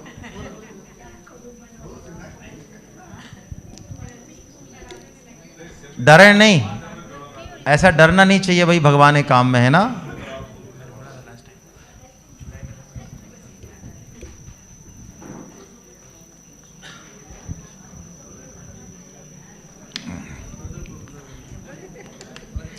छोटा संकल्प लें, कोई समस्या नहीं है, है ना। छोटे संकल्प लें, बड़ा लें, कैसा भी लें, फील एट होम। यस। हरे कृष्ण प्रभु जी। मेरा नाम मनोरमा कोठारी है और इस गीता सेमिनार में मैं पहली बार आ रही हूँ। बीना कनोड़िया ने मुझे ज्वाइन किया था। क्या बात है। बहुत अच्छा लगा और ऐसा मन करता है कि हर बार इसमें आऊँ मैं, और मैंने रजिस्ट्रेशन भी करवा दिया है। बहुत अच्छा। हमारे घर से भी इन्होंने, मेरे हस्बैंड ने भी करवा दिया है, मेरी फ्रेंड ने भी करवा दिया है, और हम ज़्यादा से ज़्यादा को जोड़ने की कोशिश करेंगे। संख्या बताएं। बिल्कुल, संख्या ज़्यादा से ज़्यादा की फिगर थोड़ी सी डोजिंग है। हाँ, कम से कम 5 तो मानिए। हाँ, संख्या बताएं, थोड़ा क्या माइंड को एक टारगेट देना चाहिए, है ना। बिल्कुल बिल्कुल, 5, 7, 10 जो भी होगा। करें चाहे 50, कोई समस्या नहीं है, करें 50, बोलें 5, कोई दिक्कत नहीं है ना। और हमको संकल्प करना है, नहीं कर पाए तो क्या हो गया भाई। हम सब एक चीज बताओ, हम सब अपने अपने बच्चों की शादी करते हैं कि नहीं करते हैं? पूछ रहा हूं मैं नए साधकों से। बैठ जाओ भाई, बैठ जाओ। नए बच्चों की शादी करते हैं या पड़ोसी को कह देते हैं यार हमसे नहीं होगी, तू ही कर ले भाई। हेलो, तो सेमिनार में या रजिस्ट्रेशन में कोई ऐसा भारी काम है क्या बच्चों की शादी से भी ज्यादा? तो इतना क्या डर रहे हो, बोलो खुल के। और नहीं कर पाओगे तो क्या हो जाएगा? नहीं होगा, है ना। चलिए जी। હું કિરણ શાહ સુભાષ ચોક મેમનગર ગુરુકુલથી. અમે આ ગીતાજીમાં જોઈન્ટ થયા પહેલી વાર, આટલા વર્ષ વયા ગયા પણ અત્યાર સુધી આટલો સરસ ખ્યાલ નહોતો, પણ અમને ખરેખર ખૂબ જ આનંદ આવ્યો. અને જે આપણે અહીંયા જે જોડાયેલા છે અગ્રવાલ સમાજમાં રાજેન્દ્રભાઈ, એ અને મારા મિસ્ટર દરરોજ ગૌશાળામાં શાંતિનાથ મહાદેવ ગૌશાળામાં ભેગા થતા હતા અને એણે અમને વાત કરી કે આવો ગીતાજીનો સેમિનાર થાય છે અને અમને ખરેખર આ ગીતાજીનું જાણવાની અંદરથી ખૂબ જ ઈચ્છા થતી હતી અને પ્રભુએ અમને આમાં જોઈન્ટ કર્યા એટલે અમને ખૂબ જ સારું લાગે છે. અને અત્યારે હું RMS ગાર્ડનમાં સવારમાં દરરોજ નાભી ઝટકા પ્રયોગ કરવા જાઉં છું. ત્યાં 25 થી 30 મેમ્બર આવે છે, તો બધાને મારા તરફથી હવે ગીતાજીમાં જોઈન્ટ કરવા પ્રેરીશ અને ગીતાજી બી આપીશ એ લોકોને બધાને. बहुत बढ़िया, धन्यवाद, बहुत बढ़िया. हरे कृष्णा. बस हमको यही करना है भाई. आप में से ऐसे कई लोग हो सकते हैं जो भगवान के प्रचार करने के अच्छे तरीके जानते हो, हम नहीं जान रहे हो सकता है. हाँ हो सकता है, वो बताएं. મારું નામ રાકેશ કુમાર વાજા છે. जी सर. 2018ની તમે જે વાત કરી વિજલપુરમાં પહેલી વખત જે ફિઝિકલ, अच्छा उसमें थे आप? में थे. क्या बात है यार, क्या बात फिर है. कोरोना के बाद मैं नहीं आया, तो कहीं ये मैसेज आया था तो मैं चलो मैं बोला थोड़ा लाइव कर लेते, दोबारा रिवाइज कर लेते, बैटरी रिचार्ज कर लेते हैं. और वो टाइम पे हमारे साथ थे मिस्टर अनुज जी थे. तनुज जी. तनुज जी थे. तनुज जी थे आचार्य. हाँ. तो अभी तो मैं पूरा भूल गया था, मगर अभी थोड़ा रिवाइज किया तो बहुत अच्छा लगा और इसमें आगे भी जाऊंगा. और अभी मैं संकल्प करता हूँ मैं 5 रजिस्ट्रेशन करवाऊंगा. मैं आपको एक निवेदन कर रहा हूँ. बोलिए. 5 तो कर लो आप. मेरे को ये मन में आ रहा है कि आप एक फिजिकल क्लास का संकल्प लो, ज्यादा से ज्यादा. हमारे जोड़ेंगे, अपन भी जोड़ेंगे, मैं भी जोड़ूंगा. दीवान जी मेरे को हाँ, पहचानते दीवान हैं. जी और आप मिलके करो. नहीं वो सुरेश भाई को बोल के मैं कुछ करवाता हूँ. 20-25 लोगों की एक फिजिकल क्लास बनाएंगे अपन, है ना. ऐसा एक सोचो मन में. नहीं वो योग केंद्र है ना. अच्छा. चलिए ठीक है ना. Thank you. भगवान कराएंगे. हाँ thank you Gupta ji, thank you. बहुत अच्छा, बहुत अच्छा सर, बहुत बढ़िया. आप 2018 के बाद देखो अब प्रकट हो गए. देखो यहाँ भी एक उदाहरण है. हाँ विष्णु सराफ साहब. हाँ नमस्ते. आपकी बिटिया आई कि नहीं आई आज दोबारा के भाग गई? आई है. हाँ बैठे हैं. अच्छा वो बैठी है ना दूसरे दिन भी. आपको पहले तो बहुत बहुत धन्यवाद, सैल्यूट कि आप अपनी बिटिया को साथ लेके आए हो. ये आपको नमन है मेरा, है ना. आपको ऐसे व्यक्तित्व जो अपने बच्चों को साथ लेके आते हैं, चाहे वाली फांस के लाते हैं चाहे कैसे भी लाते हैं, है ना. आपको प्रणाम है सर. और मैं यहाँ पर श्री रामोदार जी की प्रेरणा से आया, उनको भी बहुत बहुत धन्यवाद है. मैं विवेक सराफ. और अच्छा विवेक सर, मैं सारे नाम गलत बोल रहा हूँ यार, माफ करना भाई. नहीं कृष्णा का नाम सही बोल रहे हैं, वो काफ़ी है. तो ये एक तो आपको बहुत बहुत धन्यवाद है. आपका हर एक वक्तव्य बहुत ही अद्वितीय रहा, पूरी टीम का. और काफ़ी इससे एक और भूख खुली है और ज़्यादा समझने की, देखने की, पढ़ने की. बहुत बढ़िया. और ज़रूर मैं जुड़ा रहूँगा और लोगों को भी कम से कम 5 को और को ज़्यादा आपके रजिस्ट्री में भी लगवा रहूँगा. थोड़ा बड़ा टारगेट लो यार, आपके साइज के हिसाब से कम लग रहा है मेरे को. और पुस्तकों का भी इसका डिस्ट्रीब्यूशन में मैं एक्टिव रहूँगा जरूर. अच्छा जी धन्यवाद. चलिए ठीक है, ठीक है.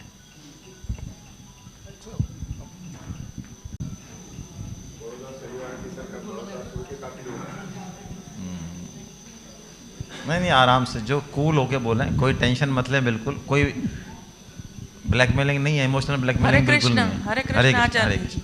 मैंने 3 रजिस्ट्रेशन करवाया है. करवा दिए? हाँ बहुत बढ़िया. और अभी मैं प्रयत्न करूँ कि ईश्वर की कृपा रही तो और 3-4 हो जाएंगे. बहुत बढ़िया, बहुत अच्छा, बहुत बढ़िया. बस यही करना है हमको और कुछ नहीं करना है. साथ में पढ़ना और वो सब तो करना ही है. नीलेश जी सूचक साहब. मेरा नाम नीलेश सूचक है. नमस्कार, आप सबका धन्यवाद. मीनाक्षी जी ने मुझे यहाँ जोड़ा है और मुझे भगवत गीता में रस तो है. आज आप तो पहले से पढ़े हुए हैं सारा, आपकी वजह से आज और गहरा रस हो गया.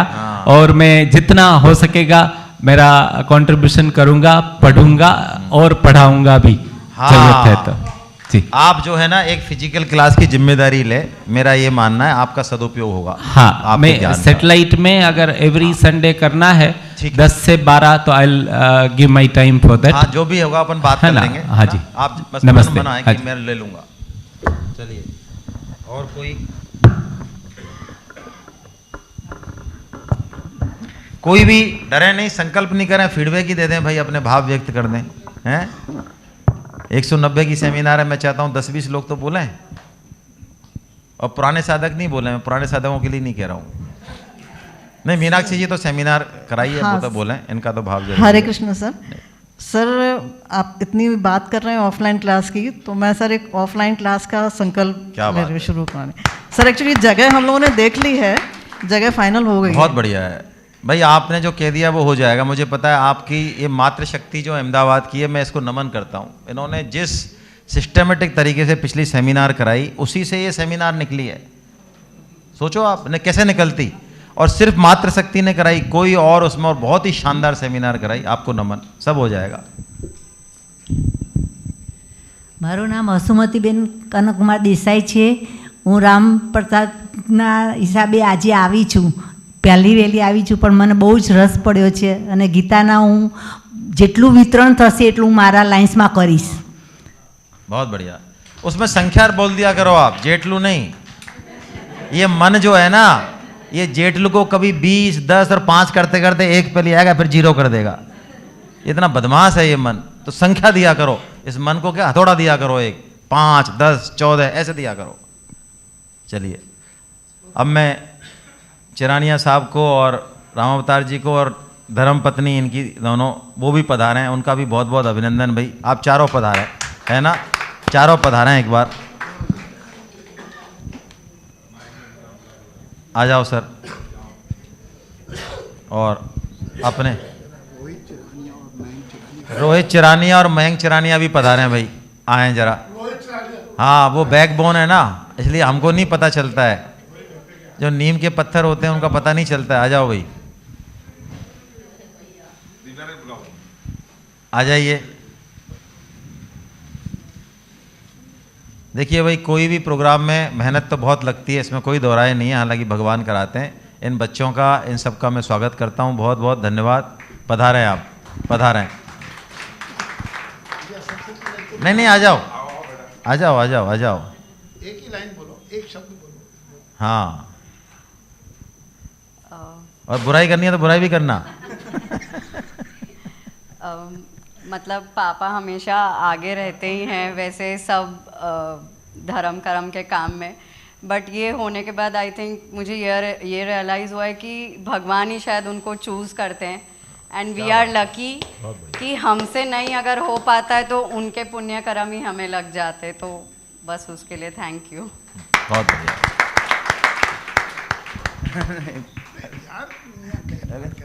इतने बड़ो काम करे हुए तो रोहित,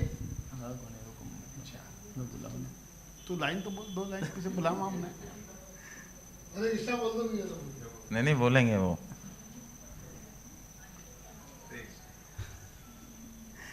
ये हम सबके सपोर्ट से ही हुआ है, पापा के और भैया के सबके सपोर्ट से ही हम लोग ने ये सेमिनार किया। सेमिनार सुन के ये लगा कि कभी और ऐसे इच्छा हुई तो अटेंड करेंगे हम ज़रूर।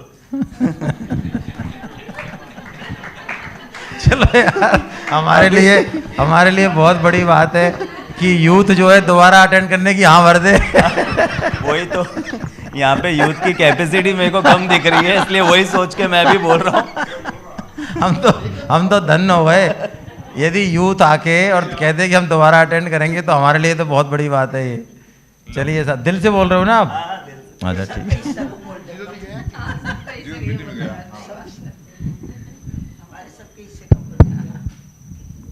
हरे कृष्णा। भाई ये जो बोल रहे हैं इनका नाम क्या है पता है आपको? हनुमान प्रसाद जी पोद्दार। हनुमान जी है ये इस आयोजन के? नहीं नहीं, हनुमान प्रसाद। अच्छा चलिए चलिए चलिए चलिए, मेरी रक्षा करना भगवान। हाँ सही बात है। हरे कृष्णा, हरे कृष्णा, हरे कृष्णा।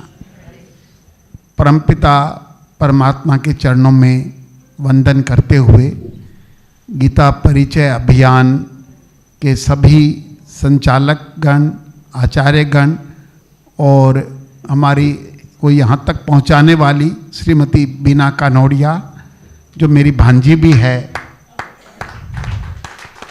को मैं सादर नमन करता हूँ। सबसे पहले तो ये है। दूसरी बात यह है कि यह गीता जी से प्रेम तो मैं समझता हूँ हम सबको ही होगा, जाने अनजाने में, नाम नहीं जानते हैं या जानते हैं गीता जी की बातें तो सब परमात्मा की बातें हैं, परमात्मा की वाणी हैं। और हमें अभी यहाँ ज़्यादा समय मैं नहीं लेना चाहूँगा, पर इस सेमिनार को राजकुमार जी ने तन मन धन से पूरी तरह से लग कर के और 3 महीने लगातार उन्होंने मेहनत की है।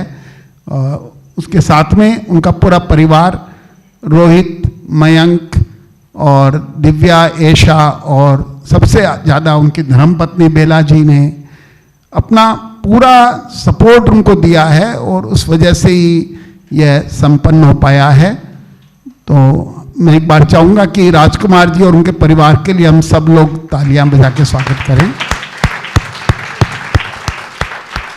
संतोष जी ने और बाकी भी सभी आचार्यों ने हमें गीता जी का हमारे जीवन में क्या महत्व है, गीता जी क्यों जरूरी है, उससे हमें क्या मिलेगा, सभी बातों का उन्होंने विस्तार पूर्वक वर्णन किया है कि अगर जीवन को सफल बनाना है, जीवन जैसे एक मशीन की मैनुअल होती है वैसे गीता जी हमारे जीवन की मैनुअल है। ये सब बातें संतोष जी ने बहुत विस्तार से और ऐसे बहुत सूक्ष्म रूप में, लेकिन संकेत सब चीज़ के उन्होंने पूरे इतने अल्प समय में दिए हैं। इसके लिए हम उनका और उनकी पूरी टीम को भी आभार व्यक्त करें या परमात्मा की कृपा से उन्हें सुनने का मौका मिला है, कहीं जो भी समझें, पर अंत में तो उनके माध्यम से मैं परमात्मा के चरणों में वंदन करता हूँ जो सभी के हृदय में विराजमान है। आप सब ने बहुत शांतिपूर्वक सुना है, यहाँ पर आए हैं और सबके लिए आप सबका भी बहुत बहुत धन्यवाद। हम हमारे और मेरे और राजकुमार जी के यद्यपि हमने पूरी कोशिश की है फिर भी व्यवस्था में अनेक कमियां रहना स्वाभाविक है और उन सब की कमियों को आपने ध्यान नहीं दिया है, तो फिर और आपने पूरा यहाँ सहकार और पूरी तरह भाग लिया है, सुना है, पार्टिसिपेट किया है, उसके लिए आप सभी का भी बहुत बहुत बहुत धन्यवाद। और अंत में मैं मीनाक्षी जी और उनकी पूरी टीम का धन्यवाद करना चाहूँगा जो हमें डे 1 से कैसे करना है, क्या करना है, पूरा मार्गदर्शन में देती रही है। तो उनका, मीनाक्षी जी और उनकी पूरी टीम का बहुत बहुत धन्यवाद, सभी का धन्यवाद। मैं चाहूँगा कि हम जल्दी ही पुनः मिलेंगे एक नई गीता सेमिनार में जो यहाँ पर आयोजित होगी कभी भी। और साथ ही मैं चाहूँगा कि हम प्रतिदिन गीता जी का पठन करने का संकल्प लें। गीता जी के चाहे एक श्लोक और उसका अर्थ साधारण किताब से पढ़ें या साधक संजीवनी से पढ़ें, जैसी हमारे पास समय हो, सुविधा हो, लेकिन मैं तो ये संकल्प चाहूँगा सबसे पहले कि हम अपने घर पर गीता जी का कम से कम एक श्लोक पढ़ना शुरू करें, उसका हिंदी अर्थ पढ़ना शुरू करें और तब हमारे मन में पक्का होगा कि हम जो संतोष जी चाह रहे हैं वो फिजिकल क्लासेस की लाइन लग जाएगी अहमदाबाद में। और साथ ही सेमिनार के लिए अहमदाबाद उनके पास हमेशा खड़ा रहेगा और वो शायद समय नहीं देंगे तो नए आचार्य तैयार करके देंगे हमें, पर हम जन जन तक गीता जी को पहुंचाएंगे, यही हमारा संकल्प है। गीता परिचय अभियान के माध्यम से पहुंचाएं या हम खुद कैसे भी पहुंचाएं, हमारा उद्देश्य है गीता जी को हम जन जन तक पहुंचाएंगे। इन्हीं शब्दों के साथ मैं अपनी वाणी को विराम देता हूं। धन्यवाद। बोलने में त्रुटि रही हो उसके लिए क्षमा भी चाहूंगा।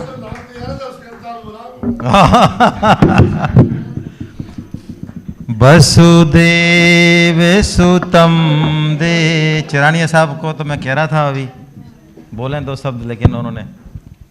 परमपिता परमात्मा को प्रणाम करते हुए मैं सबसे पहले धन्यवाद देना चाहूँगा हमारे आचार्य गणों का जिन्होंने इतनी सूक्ष्म रूप से हमें समझाया, और उसके बाद मैं मीनाक्षी जी, बीना जी और उनकी टीम का धन्यवाद करता हूँ जिन्होंने हमें पहले दिन से गाइडलाइन दिया, और सभी साधकों का मैं विशेष आभारी हूँ जो यहाँ आके इस प्रोग्राम की शोभा बढ़ाई। इस्कॉन का आभारी है जिन्होंने ये हॉल उपलब्ध कराया। बाकी मैं सभी का आभारी हूँ जिन्होंने यहाँ आके हम इस प्रोग्राम को सक्सेस बनाए। बहुत बढ़िया, बहुत अच्छा। हरे कृष्णा, हरे कृष्णा। वसुदेव सुतं देवं कंसचाणूरमर्दनं देवकी परमानन्दं कृष्णं वन्दे जगद्गुरु। आप सभी वैष्णव जनों के चरणों में प्रणाम। इस श्लोक के बाद अब हम आगे बढ़ते हैं और ये देखते हैं कि आखिर हम गीता प्रचार क्यों करें, गीता क्यों पढ़ें, भगवान की तरफ ही क्यों चलें, क्या जरूरत है ऐसी।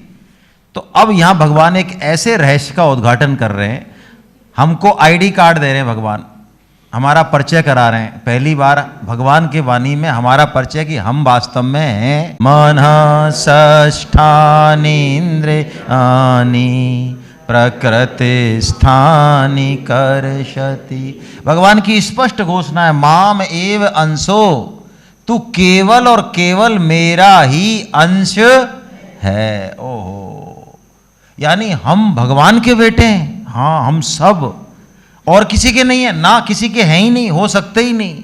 भगवान ने कह दिया माम एव अंशो, और तू भूत बना हुआ है, जीव भूत बन गया है। तो मेरा बेटा, चक्रवर्ती सम्राट का बेटा है तू, लेकिन तू जो है मजदूरी करते घूम रहा है 200 300 रुपए की। क्या बढ़िया बात। अब बताइए, यदि हम भगवान के बेटे हैं तो हमें कमी किस चीज की है। अब समझ में आ गई, हमारे बात आ जानी चाहिए। हम जिंदगी में कुछ भी कर लें, जब तक हम अपने अंशी से ना मिलाएंगे ना, तब तक हमें चैन नहीं पड़ेगा। मैं कहता हूं, आप 4 धाम की यात्रा गए या कहीं गए, वहाँ बढ़िया इंतजाम है, ठीक है। उसके बाद आप घर आए, अब घर पे अभी रोटी भी नहीं बनी है, रोटी बनेंगी 1 घंटे बाद, लेकिन आपको कैसा लगता है घर आके? अरे यार, घर आ गए, एकदम बढ़िया आ गए। ऐसे ही संसार में हम किसी भी योनि में घूमते रहें, जब तक हम अपने वास्तविक घर नहीं जाएंगे तब तक चैन नहीं आएगा। अग्नि ऊपर की ओर उठती है, क्यों? सूर्य की अंश है। जल समुद्र की ओर जाता है, क्यों? समुद्र का। हम जीव मात्र आनंद की खोज में, सब आनंद की खोज में, और सबसे बड़ा आनंद, सच्चिदानंद केवल एक परमात्मा है। इसलिए हमको उसकी तरफ जाना ही चाहिए। तो परमात्मा भी तो हमको चाहते होंगे, हाँ वो तो बहुत चाहते हैं, लेकिन वो इंतजार करते हैं कि कब हम उनको चाहें। वो तो तैयार खड़े।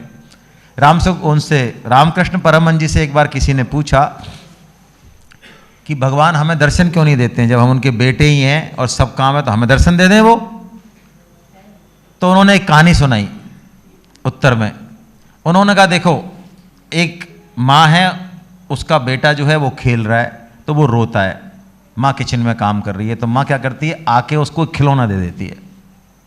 अब बच्चा चुप हो गया, अब वो किससे खेल रहा है। अब थोड़ी देर बाद बच्चे को समझ में आता है, यार इस खिलौने में तो मजा नहीं है यार, माँ चाहिए, तो फिर रोता है। तो अब की बार माँ क्या करती है, उसकी बड़ी बहन को भेजती, जा जा जा जा भाई को गोद में ले। तो बड़ी बहन उसको गोद में ले लेती है। उसको लगता है हाँ ये बढ़िया जुगाड़ है, खिलौने से बेटर मामला है ना, हमारी दीदी है। लेकिन थोड़ी देर बाद उसको समझ में आता है, यार मजा नहीं है, माँ जैसा मजा दीदी गोद में नहीं है ना, यहाँ कुछ है ही नहीं। अब वो किल्ली ठोकता है, अब वो रोता है, और अब वो ऐसे रोता है कि अब उसको संसार की कोई भी चीज दे दो, लेकिन उसको माँ ही। अब मैं पूछ रहा हूं, माँ को 50 काम है किचन में, अब आएगी कि नहीं आएगी माँ? तो बस जब तक हम खिलौनों में मस्त हैं भाई, छोटे मोटे सुखों में मस्त हैं, तब तक भगवान किचन में काम कर रहे हैं। और जिस दिन हमने किल्ली ठोक दी तो भगवान दौड़े हो जाएंगे, आते हैं। यही बात है, हम भगवान के अंश हैं। अब ये पहचान है हमारी असली। इसलिए, और भगवान कौन है? भगवान हमारे पिता हैं, क्षर अक्षर सबके मालिक हैं भगवान, है ना। उनका नाम है पुरुषोत्तम। पुरुष तो हम सब हैं, स्त्री पुरुष ये सब पुरुष हैं। पुरुष का मतलब है जो पुर को यानी शरीर को अपना घर मानता है, इस शरीर को जो अपना मानता है वो पुरुष। तो भगवान भी पुरुष हैं, लेकिन भगवान उत्तम है। क्यों? भगवान माया में फंसते नहीं है, माया के अधिपति हैं भगवान। इसलिए भगवान ने कहा कि मैं पुरुषोत्तम हूं, है ना। और जो ऐसा जान ले भगवान को पुरुषोत्तम, यानी संसार को जान ले, संसार कैसा है वृक्ष, खुद को जान ले, मैं कौन हूं, भगवान को जान ले, भगवान से मेरा कनेक्शन क्या है, रिलेशन क्या है। यदि कोई इसको जान गया तो कसौटी क्या है, वो कसौटी बताई भगवान ने। अब उसके जीवन की रहनी करनी दिनचर्या कैसी होगी, सोच विचार, वो इस श्लोक में, इस श्लोक को हम पढ़ते हैं, बस ये चैप्टर क्लोज। यो मामेव सम्मूढ़ो जानाति पुरुषोत्तमं स सर्वविद भजति माम सर्वभावे। असम्मूढ़ यानी जो मूढ़ नहीं है, जो मूर्ख नहीं है, जो जो भगवान को कह रहे हैं कि मेरे को जो ऐसे समझ गया ना, पुरुषोत्तम समझ गया, संसार वृक्ष को जान गया, वो क्या करेगा, कैसे पता चलेगा वो जान गया। तो अब भगवान ने 2 शब्द दिए यहाँ, सर्ववित भजति माम सर्वभावेन भारत। भजति माम सर्वभावेन यानी अब हर क्रिया में भगवान का ही भजन होगा। अब भगवान के भजन के अलावा कोई काम नहीं होगा। जैसे मैंने कल उदाहरण दिया, 4 बेटे हैं, चारों का अलग अलग काम है। एक तगादे में लगा हुआ है, एक कपड़े ही फाड़ रहा है, एक जो है गल्ले पे बैठा है, लेकिन चारों काम कर रहे हैं दुकान की प्रोग्रेस के। ऐसे ही हमारा रोल ऊपर से कुछ भी हो सकता है, लेकिन हम काम करेंगे केवल भगवान के लिए। यही जीवन का लक्ष्य है। अब भगवान आगे ये दैवासुर संपद विभाग लोग ले रहे हैं। क्यों ले रहे हैं? बड़ा प्यारा अध्याय है ये। भगवान ने अभी अभी हमारा परिचय कराया। क्या परिचय कराया? हम किसके अंश हैं? तो अंश में अंशी के गुण होने चाहिए कि नहीं होने चाहिए? आज हमको हलवा मिला नीचे, अब मान लो मैंने 1 चम्मच हलवा लिया, तो वो हलवा कैसा होना चाहिए? पूरे उसमें परात में, जिसमें उसमें जो बर्तन में, बाउल में, वैसा ही होना चाहिए या अलग ही हो जाना चाहिए? है वैसा ही होना चाहिए। तो भगवान तो है सच्चिदानंद घन, उनके यहाँ दुख है ही नहीं, उनके यहाँ तो आनंद ही आनंद है। वो ना जन्मते ना मरते। और हम उन जैसे हैं क्या? तो हम उन जैसे क्यों नहीं हैं, जबकि हैं तो हम उनके ही अंश, उनके ही बेटे। भाई बेटे की शकल बाप पे जानी चाहिए नहीं जानी चाहिए? अरे बाप पे नहीं जाए तो नाना पे जाए, दादा पे जाए, कहीं तो जाए। ये बिल्कुल ही आउट हो गई, तो ये तो बिल्कुल ही आउट पड़े हम तो।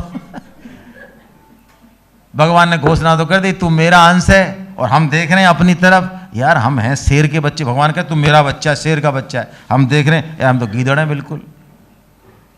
तो भगवान ने ये चैप्टर बोला कि तू गीदड़ क्यों है?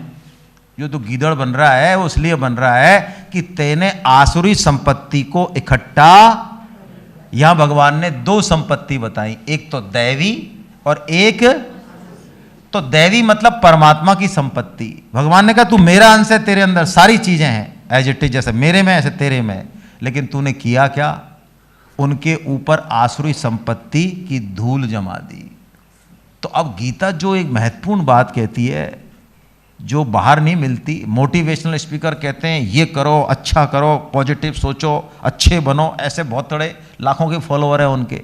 गीता ऐसा कुछ नहीं कहती। गीता कहती है अच्छे क्या बनो? अच्छे हो ही तुम, 24 कैरेट गोल्ड हो।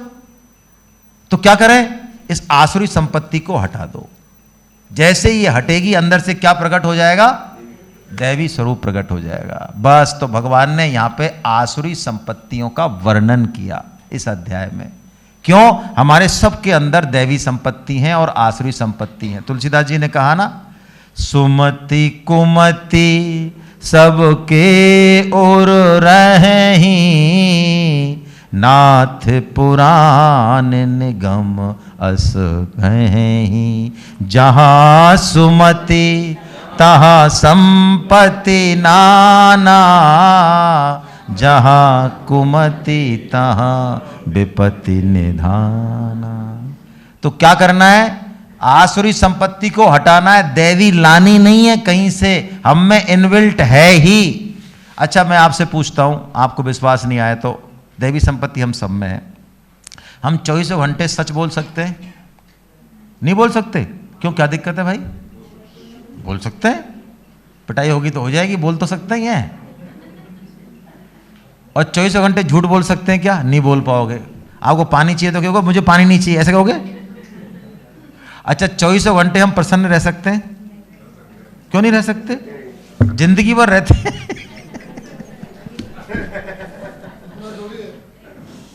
जिंदगी भर रहते हैं भाई लोग, तो महात्मा तो रो सकते हैं 24 घंटे। आप रो सकते हो शायद। हम 24 घंटे दैवी संपत्ति में रह सकते हैं।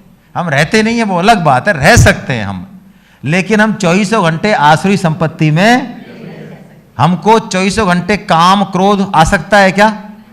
नहीं आ सकता भाई 24 घंटे। तो आसुरी संपत्ति हमारी है नहीं, हमने उधार का माल इकट्ठा ले लिया। तो भगवान ने कहा पहचान इनको कौन कौन सी आसुरी संपत्ति है फटाफट, और हटा इनको जीवन से, बस। तो यही करना है हमको। दंभो दर्पोऽभिमानश्च क्रोधे पारुष्यमेव च अज्ञानं चाभिजातस्य पार्थ संपद। भगवान ने कहा ये 6 हैं भैया आसुरी संपत्ति, इनको निकाल दे तू जीवन से। दंभ, दंभ क्या है? नहीं, दंभ है हम जैसे हैं, हम अपने आप को वैसा प्रकट न करके कुछ और दिखाना।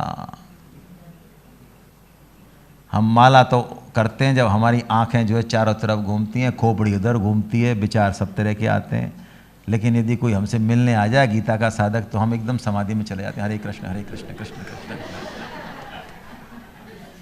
और वो भाई साहब हिला रहे हैं, भाई साहब नहीं, अब ये आध घंटे बाद ही उठेंगे, इनका ऐसे ही चलता है। अब ये क्या है? ये दम है, और क्या है? अब आप जो है दारू पीना पसंद नहीं करते, मांस खाना पसंद नहीं करते, लेकिन आप ऐसे बिजनेस पार्टी में चले गए जहाँ करोड़पति अरबपति हैं, IAS अफसर है, सेक्रेटरी हैं, और वो कह रहे दारू नहीं पीता तू, अरे कैसा रिजेक्टेड आदमी है यार, क्या करने आया यार? तो आपको रिजेक्टेड पीस नहीं बनना है, इसलिए आप भी 2-4 पैग आप नहीं लेते, आप अच्छा नहीं समझते। ये भी क्या है? ये भी दंभ है।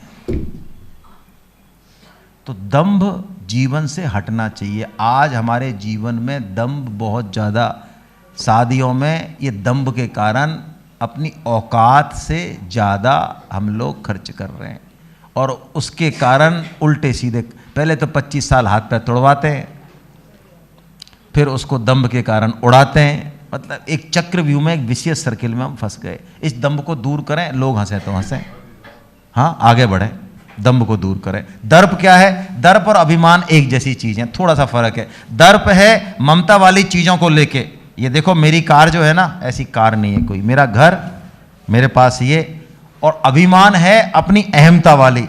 भाई साहब, हमारा जो कुल है ना, हमारा जो वंश है, वो आपको पता ही नहीं, हमारे दादाजी वो क्या चीज़ थे, है? हमारी जो बोलने की स्टाइल है भाई साहब, वो क्या है?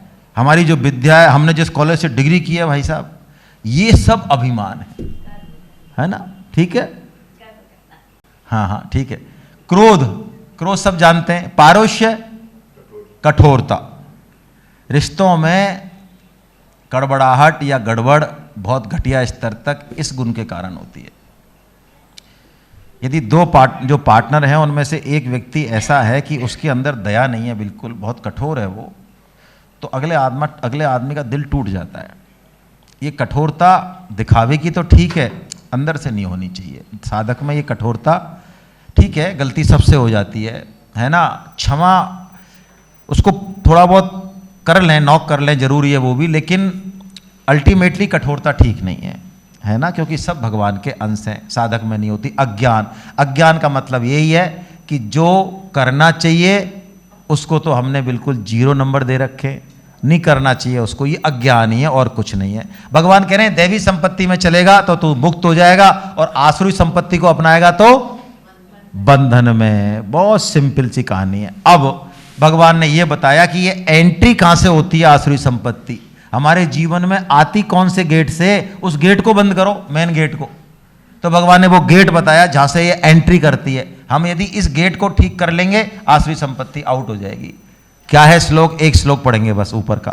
प्रवृत्तिम च निवृत्तिम च जनान विदुरासुरा न शौचम नापि चाचारो न सत्यम तेषु। प्रवृत्ति होती है कि हमको क्या करना चाहिए, कहाँ लगना चाहिए, हमारी एनर्जी, हमारा समय कहाँ लगेगा, लाइफ का क्या गोल है, कहाँ जाना चाहिए, वो है प्रवृत्ति। निवृत्ति क्या है? जिससे हमको हट जाना चाहिए, जिन चीज़ों से हमको हट जाना चाहिए, निवृत्ति है।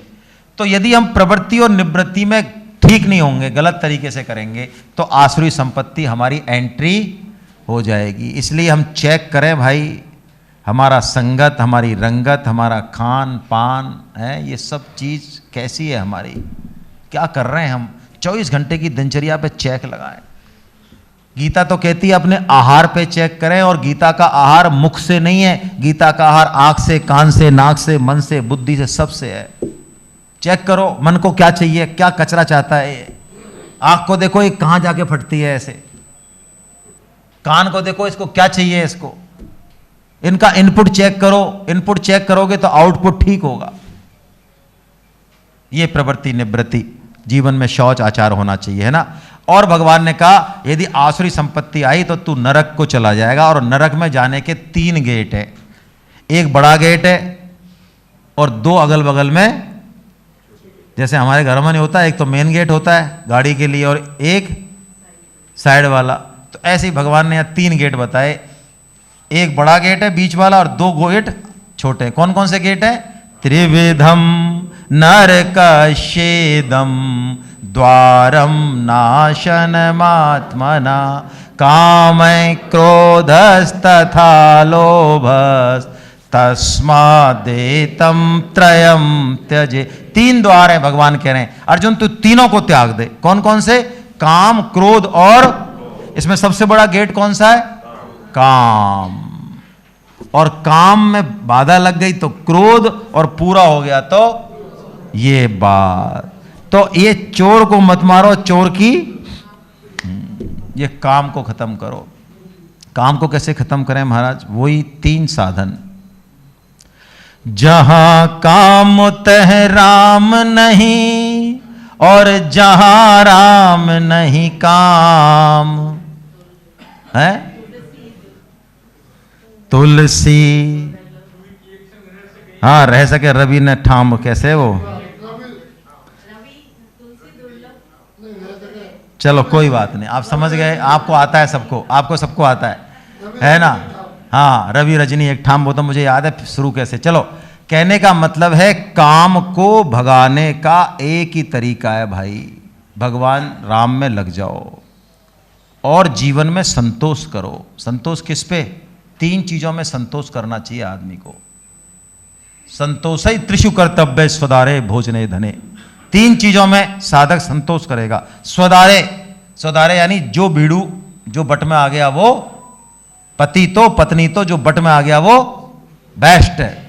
और भोजने, जो भोजन हमको मिल रहा है हमारे उससे प्रारब्ध से, बहुत बढ़िया। और धन, जैसा हमारी शान शौकत है, बहुत अच्छी है, कोई इसमें दूसरे की तरफ देखने की जरूरत नहीं है। लेकिन 3 चीजों में कभी संतोष नहीं करना चाहिए। किसमें? स्वाध्याय, जप, दान, योग। गीता पढ़ ली एक बार, अब भाई साहब अब प्रणाम है आपको, अब तो पिंड छोड़ो हमारा। जब अब भाई साहब 4 माला कर तो नहीं, अब प्राण पियोगे क्या? आप यही करते रहेंगे राम राम राम राम राम राम। अरे तो टाइम है तो कर लो, ट्रेन में जा रहे हो, बजाय मोदी जी की टांग खींचने के राम जी की टांग खींच लो आप। हाँ, मोदी जी ने ये नहीं किया और ये नहीं किया और ट्रेन में ये नहीं है, और हम अभी लैट्रिन में गए थे वहाँ सफाई नहीं है। अरे तो तुम्हारा ही भाई कर गया गड़बड़, मोदी जी थोड़ी आए थे भाई। तो बजाय लोगों की कचरा सुनो और कचरा बोलो, इसके बजाय इस जीव को राम राम राम राम राम राम राम राम राम राम राम राम, हरे कृष्ण कृष्ण कृष्ण हरे हरे, हरे राम राम राम, हरे कृष्ण कृष्ण कृष्ण हरे हरे, हरे राम राम राम, हरे हरे, हरे कृष्ण कृष्ण कृष्ण हरे हरे, हरे राम राम राम। मैं कह रहा हूँ ऐसा सुरक्षा चक्र बनेगा आपके चारों तरफ, कोई भेद नहीं सकता। आप बुढ़ापे में जाओ चाहे कैसे भी जाओ, हिम्मत नहीं है किसी की जो आपको टच कर दे। राम का सहारा लेके तो देखो, लोग आपको हथेली पे रखेंगे। करके देखो भाई, ये काम को खत्म करने का तरीका है ना। तो काम खत्म तो इसके दोनों भाई भी खत्म। और भगवान ने कहा तूने मेरी बात नहीं सुनी जो मैं कह रहा हूं ये, तो ना तुझे सुख मिलेगा, ना तुझे जो है गति मिलेगी और ना सिद्धि मिलेगी, कोई सफलता नहीं मिलेगी, ये तीन चीज नहीं मिलेंगे। भगवान ने स्पष्ट बता दिया, ये शास्त्र विधि मुत्सर्जय वर्तते काम कारता, यानी जो कामना के वशीभूत हो के काम कारता, हमारा सबका जीवन प्राय काम कारता।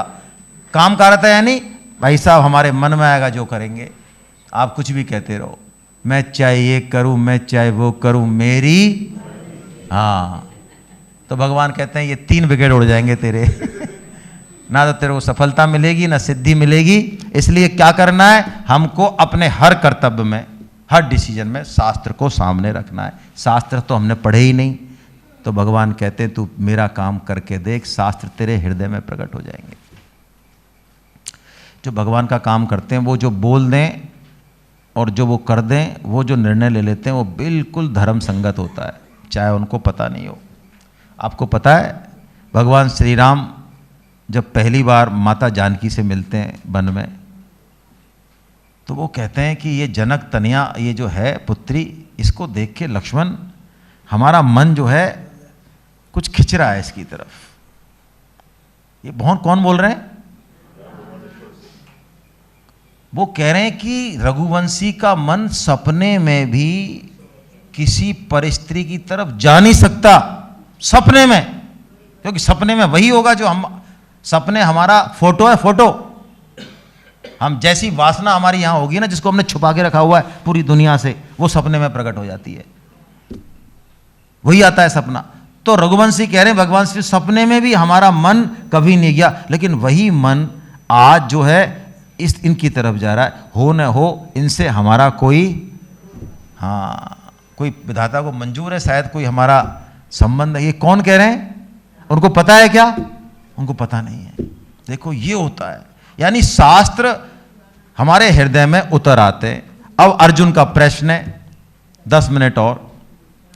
अर्जुन कह रहे हैं महाराज अब ये बहुत प्यारा अध्याय है, ये 17वां अध्याय, लास्ट अध्याय, सेकंड लास्ट मान लो, क्योंकि 18वें अध्याय में पूरी गीता दोबारा से होगी, लेकिन इस अध्याय का नाम बहुत विलक्षण है और इसके बहुत गहरे मीनिंग है। देखो क्या क्या नाम है इसका, नाम उठा दिया क्या मैंने, आ गया क्या? श्रद्धा त्रय विभाग योग, यानी हम जो भी कुछ करें वो हमारे हृदय में श्रद्धा पैदा होनी चाहिए, है ना। यज्ञ करें, तप करें, दान करें, गीता पढ़ें, जो भी करें, श्रद्धा। क्यों? अध्यात्म की जो आगे की जो यात्रा है ना, वो श्रद्धा से चलती है। यहां तक तो यात्रा हो जाएगी किसी भी उससे, लेकिन अब आगे की यात्रा श्रद्धा से होगी। तो अर्जुन एक प्रश्न कर रहे हैं कि महाराज जब श्रद्धा इतनी इंपॉर्टेंट है, तो कलयुग में शास्त्र तो कोई जानता नहीं, पढ़ेंगे नहीं, तो हमारी श्रद्धा की पहचान कैसे होगी? तो भगवान फिर एक तरीका बता रहे हैं कि अर्जुन देख, 3 तरह की श्रद्धा होती है, 3 तरह की, और जो जैसी श्रद्धा वाला है वास्तव में उसका रिपोर्ट कार्ड वही है। यानी हम में से कोई आदमी कितना ही आगे बढ़ाओ अध्यात्म में, यदि हमारी श्रद्धा सात्विकी है तो हम सात्विक हैं, यदि राजसी है तो हम, इसीलिए अध्यात्म के क्षेत्र में बड़े बड़े पंडित डूब जाते हैं और गांव का आदमी बिना पढ़ा लिखा आगे निकल जाता है। क्यों? क्योंकि उसको श्रद्धा ज्यादा है, हमको श्रद्धा, ये श्रद्धा बहुत महत्वपूर्ण है। तो क्या कह रहे हैं भगवान ने, बहुत अच्छी बात कही, आई जल्दी से श्लोक पढ़ते हैं। सत्वानुरू श्रद्धा भवति भारत, श्रद्धामयोऽयं पुरुषो यो यच्छ्रद्धः स एव स। भगवान कह रहे हैं अर्जुन, सभी मनुष्यों की श्रद्धा अंतःकरण के अनुरूप, और भगवान क्या कह रहे हैं, ये मनुष्य श्रद्धा में है, इसलिए जिसकी जैसी श्रद्धा है उसका वही स्वरूप है। और ये तो श्रद्धा इतनी इंपॉर्टेंट है, तो महाराज हम कैसे पहचाने कि हमारी श्रद्धा कौन सी है? तो भगवान ने कुछ तरीके बताए श्रद्धा को पहचानने के, वो हम ऐसे ही देख लेते हैं। निष्ठा और श्रद्धा में एक ही बात है।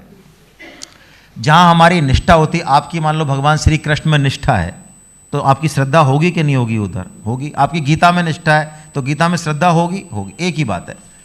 निष्ठा का मतलब है अचल स्थिति, हमारी अटल स्थिति है, ये निष्ठा है, वहीं श्रद्धा होती है। अब श्रद्धा को हम सब पहचाने कैसे? तो भगवान ने 4-5 फार्मूले बताए, हम उस फार्मूले पे टिक करते हैं, बस है ना, यही ये चैप्टर है। सबसे पहले तो भगवान ने कहा हम पूजन से पहचान सकते हैं कि हम पूजन किसका करते हैं। भूत प्रेत का पूजन करने वाला, उसकी श्रद्धा कैसी है? तामसी। ऐसे देवी देवताओं की पूजा करने वाला जो धन दें, हमारी मनोकामना पूरी कर दें, हैं, साईं बाबा के यहाँ जाके कुला मंडी खाना, ये कौन से हैं? ये राजसी हैं। और निष्काम भाव से सात्विक देवी देवताओं की पूजा करना, ये कौन सी श्रद्धा है? लेकिन अर्जुन ने कहा महाराज कोई पूजन तो अपनी कुल परंपरा के हिसाब से भी कर सकता है, उसकी श्रद्धा कुछ और हो, पूजन कुछ और कर ले वो। हाँ ये तो बात सही है यार, फिर तो पकड़ में नहीं आया। तो भगवान ने दूसरा फार्मूला दिया कि अर्जुन वो भोजन तो करता होगा, पूजा तो कोई हो सकता है नहीं भी करे, भोजन तो करता होगा। हाँ कि वो भाई साहब हम 3 बार करते हैं, एक तो सेमिनार में आने से पहले, एक लंच में, और एक जाते जाते वो हम 3 बार करते हैं। तो तू उससे पहचान ले तेरी श्रद्धा कैसी है। अच्छा उससे कैसे?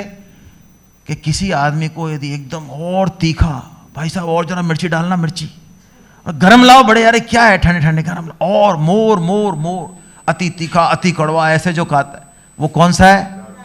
चाहे सुबह वाली कुछ भी हो, लैट्रिन में उससे कोई मतलब नहीं है, अभी तो आने दो आप और जो ऊटपटांग चीज खाए, हाँ समझ गए आप, सब जानते हैं, अहमदाबाद वाले सब जानते हैं, वो तामसी। और जो बढ़िया चीज़ खाए, वही ड्राई फ्रूट्स वगैरह, दही दूध वगैरह अच्छी चीज़ खाए, वो कैसा? वो सा। अब हम इससे भी पहचान लें कि हमारी श्रद्धा कैसी है। कई लोग लहसुन प्याज छोड़ने की बात करते तो कहते भाई साहब लहसुन छोड़ दें। अरे आप गूगल पे सर्च करो, लहसुन तो बहुत ज़्यादा गुणकारी है। हाँ तो आप इसीलिए तो खा रहे हो लहसुन, आपने पहले गुण पढ़े फिर लहसुन खाना चालू किया भाई लहसुन और प्याज तामसी वृत्ति लाते हैं, इसलिए लहसुन प्याज नहीं खाना चाहिए। मांस मच्छी शराब सड़ा हुआ ये सब तो खाना ही नहीं चाहिए। तो महाराज ये खाने से पता चल जाती है श्रद्धा। और बताओ महाराज कुछ, ये तो बात सही है, फिर भी और बताओ। तो भगवान ने फिर 3 फार्मूले और दिए कि उनको एक ही बार में लेते हैं। यज्ञ, तप और दान, ये 3 क्रियाएं आदमी करता तो है, तो किस भाव से करता है अर्जुन, उससे चेक कर ले कि यदि इस भाव से करता है, यार इन पंडित जी को बुला लो, इनको थोड़ी दक्षिणा दे दो, है ना, कल को हमारी बेटी का ब्याह होगा जब जो है ये बढ़िया काम आएंगे। या दिवाली आ रही है, यार ये जो सेक्रेटरी साहब हैं इनको बढ़िया सा गिफ्ट दिया हो, कल को ट्रांसफर में काम आएंगे। ऐसे जो यज्ञ तप और दान करता है जिससे कि हमको बदले में कुछ फायदा होगा, वो कौन सा दान है? वो राजसी है। और ऐसा यज्ञ तप दान है जिसमें कोई नियम माने नहीं। क्या? अच्छा ब्राह्मणों को खिलाना चाहिए? अरे सब फालतू के तुम लोगों ने शास्त्र बना दिए। ब्राह्मण तो क्या शूद्र में प्राण नहीं है क्या? कुत्ते में प्राण नहीं? शिव जी को दूध पिलाओ, इसकी बजाय तो कुत्तों को पिलाओ, गरीब बच्चों को पिलाओ। हाँ ऐसे ये महान विद्वान टाइप के जो लोग होते हैं वो कहते हैं शिव जी को दूध मत पिलाओ, गरीब बच्चों को। कितने सुंदर लोग हैं ये, है ना। तो इन्होंने 1 लाख का जो मोबाइल ले रखा है और उनके घर में 55 जीन्स हैं, उनको बेच के गरीब बच्चों को दूध क्यों नहीं पिलाया? शिव जी के पीछे क्यों पड़ रहे हो भाई? वो गरीब बच्चे मर जाएं लेकिन मेरे घर में 55 जीन्स ही होनी चाहिए, मेरे घर में 4 ही गाड़ी होनी चाहिए, 500 बीघा का मकान होना चाहिए। क्यों भाई? शिव जी के दूध से करते सारी कटौती। ये तामसी हैं, ये शास्त्रों की बात नहीं मानते, उल्टा चलते। और सात्विक कौन से? जो बात मानते, निष्काम भाव से यज्ञ तप दान करते हैं, निष्काम भाव से। मेरी ड्यूटी है इसलिए मैं कर रहा हूं, एहसान किसी का नहीं है। अब भगवान ने एक लास्ट चीज बोली जो मैं आपको बता रहा हूं, बस अश्रद्धा से यदि हमने यज्ञ तप दान किए कोई भी चीज की अश्रद्धा से, तो भगवान कह रहे हैं चूंकि मैचिंग नहीं होती है आधार कार्ड की, तो वो तो अकाउंट में जमा नहीं होगा। भगवान कह रहे हैं, मैं थोड़ी कह रहा हूं, मेरी तरफ क्यों हंस रहे हो चलो मैं श्लोक पढ़ देता हूं, आपको मेरे विश्वास और नहीं है आजकल। अश्रद्धया हुतम दत्तम तपस्तप्तम कृतम चयत असत इति उच्यते पार्थ नेचत ते प्रीत्य नो है। भगवान कह रहे हैं यदि अश्रद्धा से किया तो ना तो यहां फल मिलेगा और ना पार्टियां, कोई लेना देना, क्योंकि अकाउंट मैच नहीं हुआ ना भाई। इसका मतलब भाई हमको चाहे कम करें लेकिन हमको श्रद्धा से, चाहे आधी रोटी दें किसी को लेकिन श्रद्धा से दें, दुत्कारें नहीं। मत दें, ठीक है, नहीं देना है, नहीं बस की है, नहीं मत दें, है ना। लेकिन जो भी काम करना है वो हमको श्रद्धा से करना है। गीता पे विश्वास नहीं है, लेकिन जैसा सुधीर जी ने कहा ऐसा मान लें। स्वामी जी तो कह रहे हैं अकेले में गीता कोई अगरबत्ती लगा के विराजमान करके और कहें माता तू हमको मिला अपने पिता से, तेरा ही अब पाठ कर रहे हैं। और जैसा कि राम अवतार जी ने कहा करें पाठ, 1 श्लोक 2 श्लोक 1 पाठ करें। ये गीता माता स्वतः कृपा करती है अपने आप। यहाँ तक कहा गया है, वैसे तो हम तो कहते हैं कि आप श्लोकों का भाव पढ़ें, लेकिन ऐसा भी संतों की वाणी में आया है कि आप बिना पढ़े भी यदि करते हैं तो भी गीता माता कृपा करती है, क्योंकि श्रद्धा होनी चाहिए। बस बिना श्रद्धा के कुछ नहीं है। हरे कृष्णा हरे कृष्णा। आज आपको बहुत लंबा बैठा दिया, अब थोड़ा सा टी ब्रेक करते हैं और उसके बाद 18वां अध्याय लेंगे फिर, है ना। आपका आधा घंटे और लेंगे, बस ज़्यादा नहीं।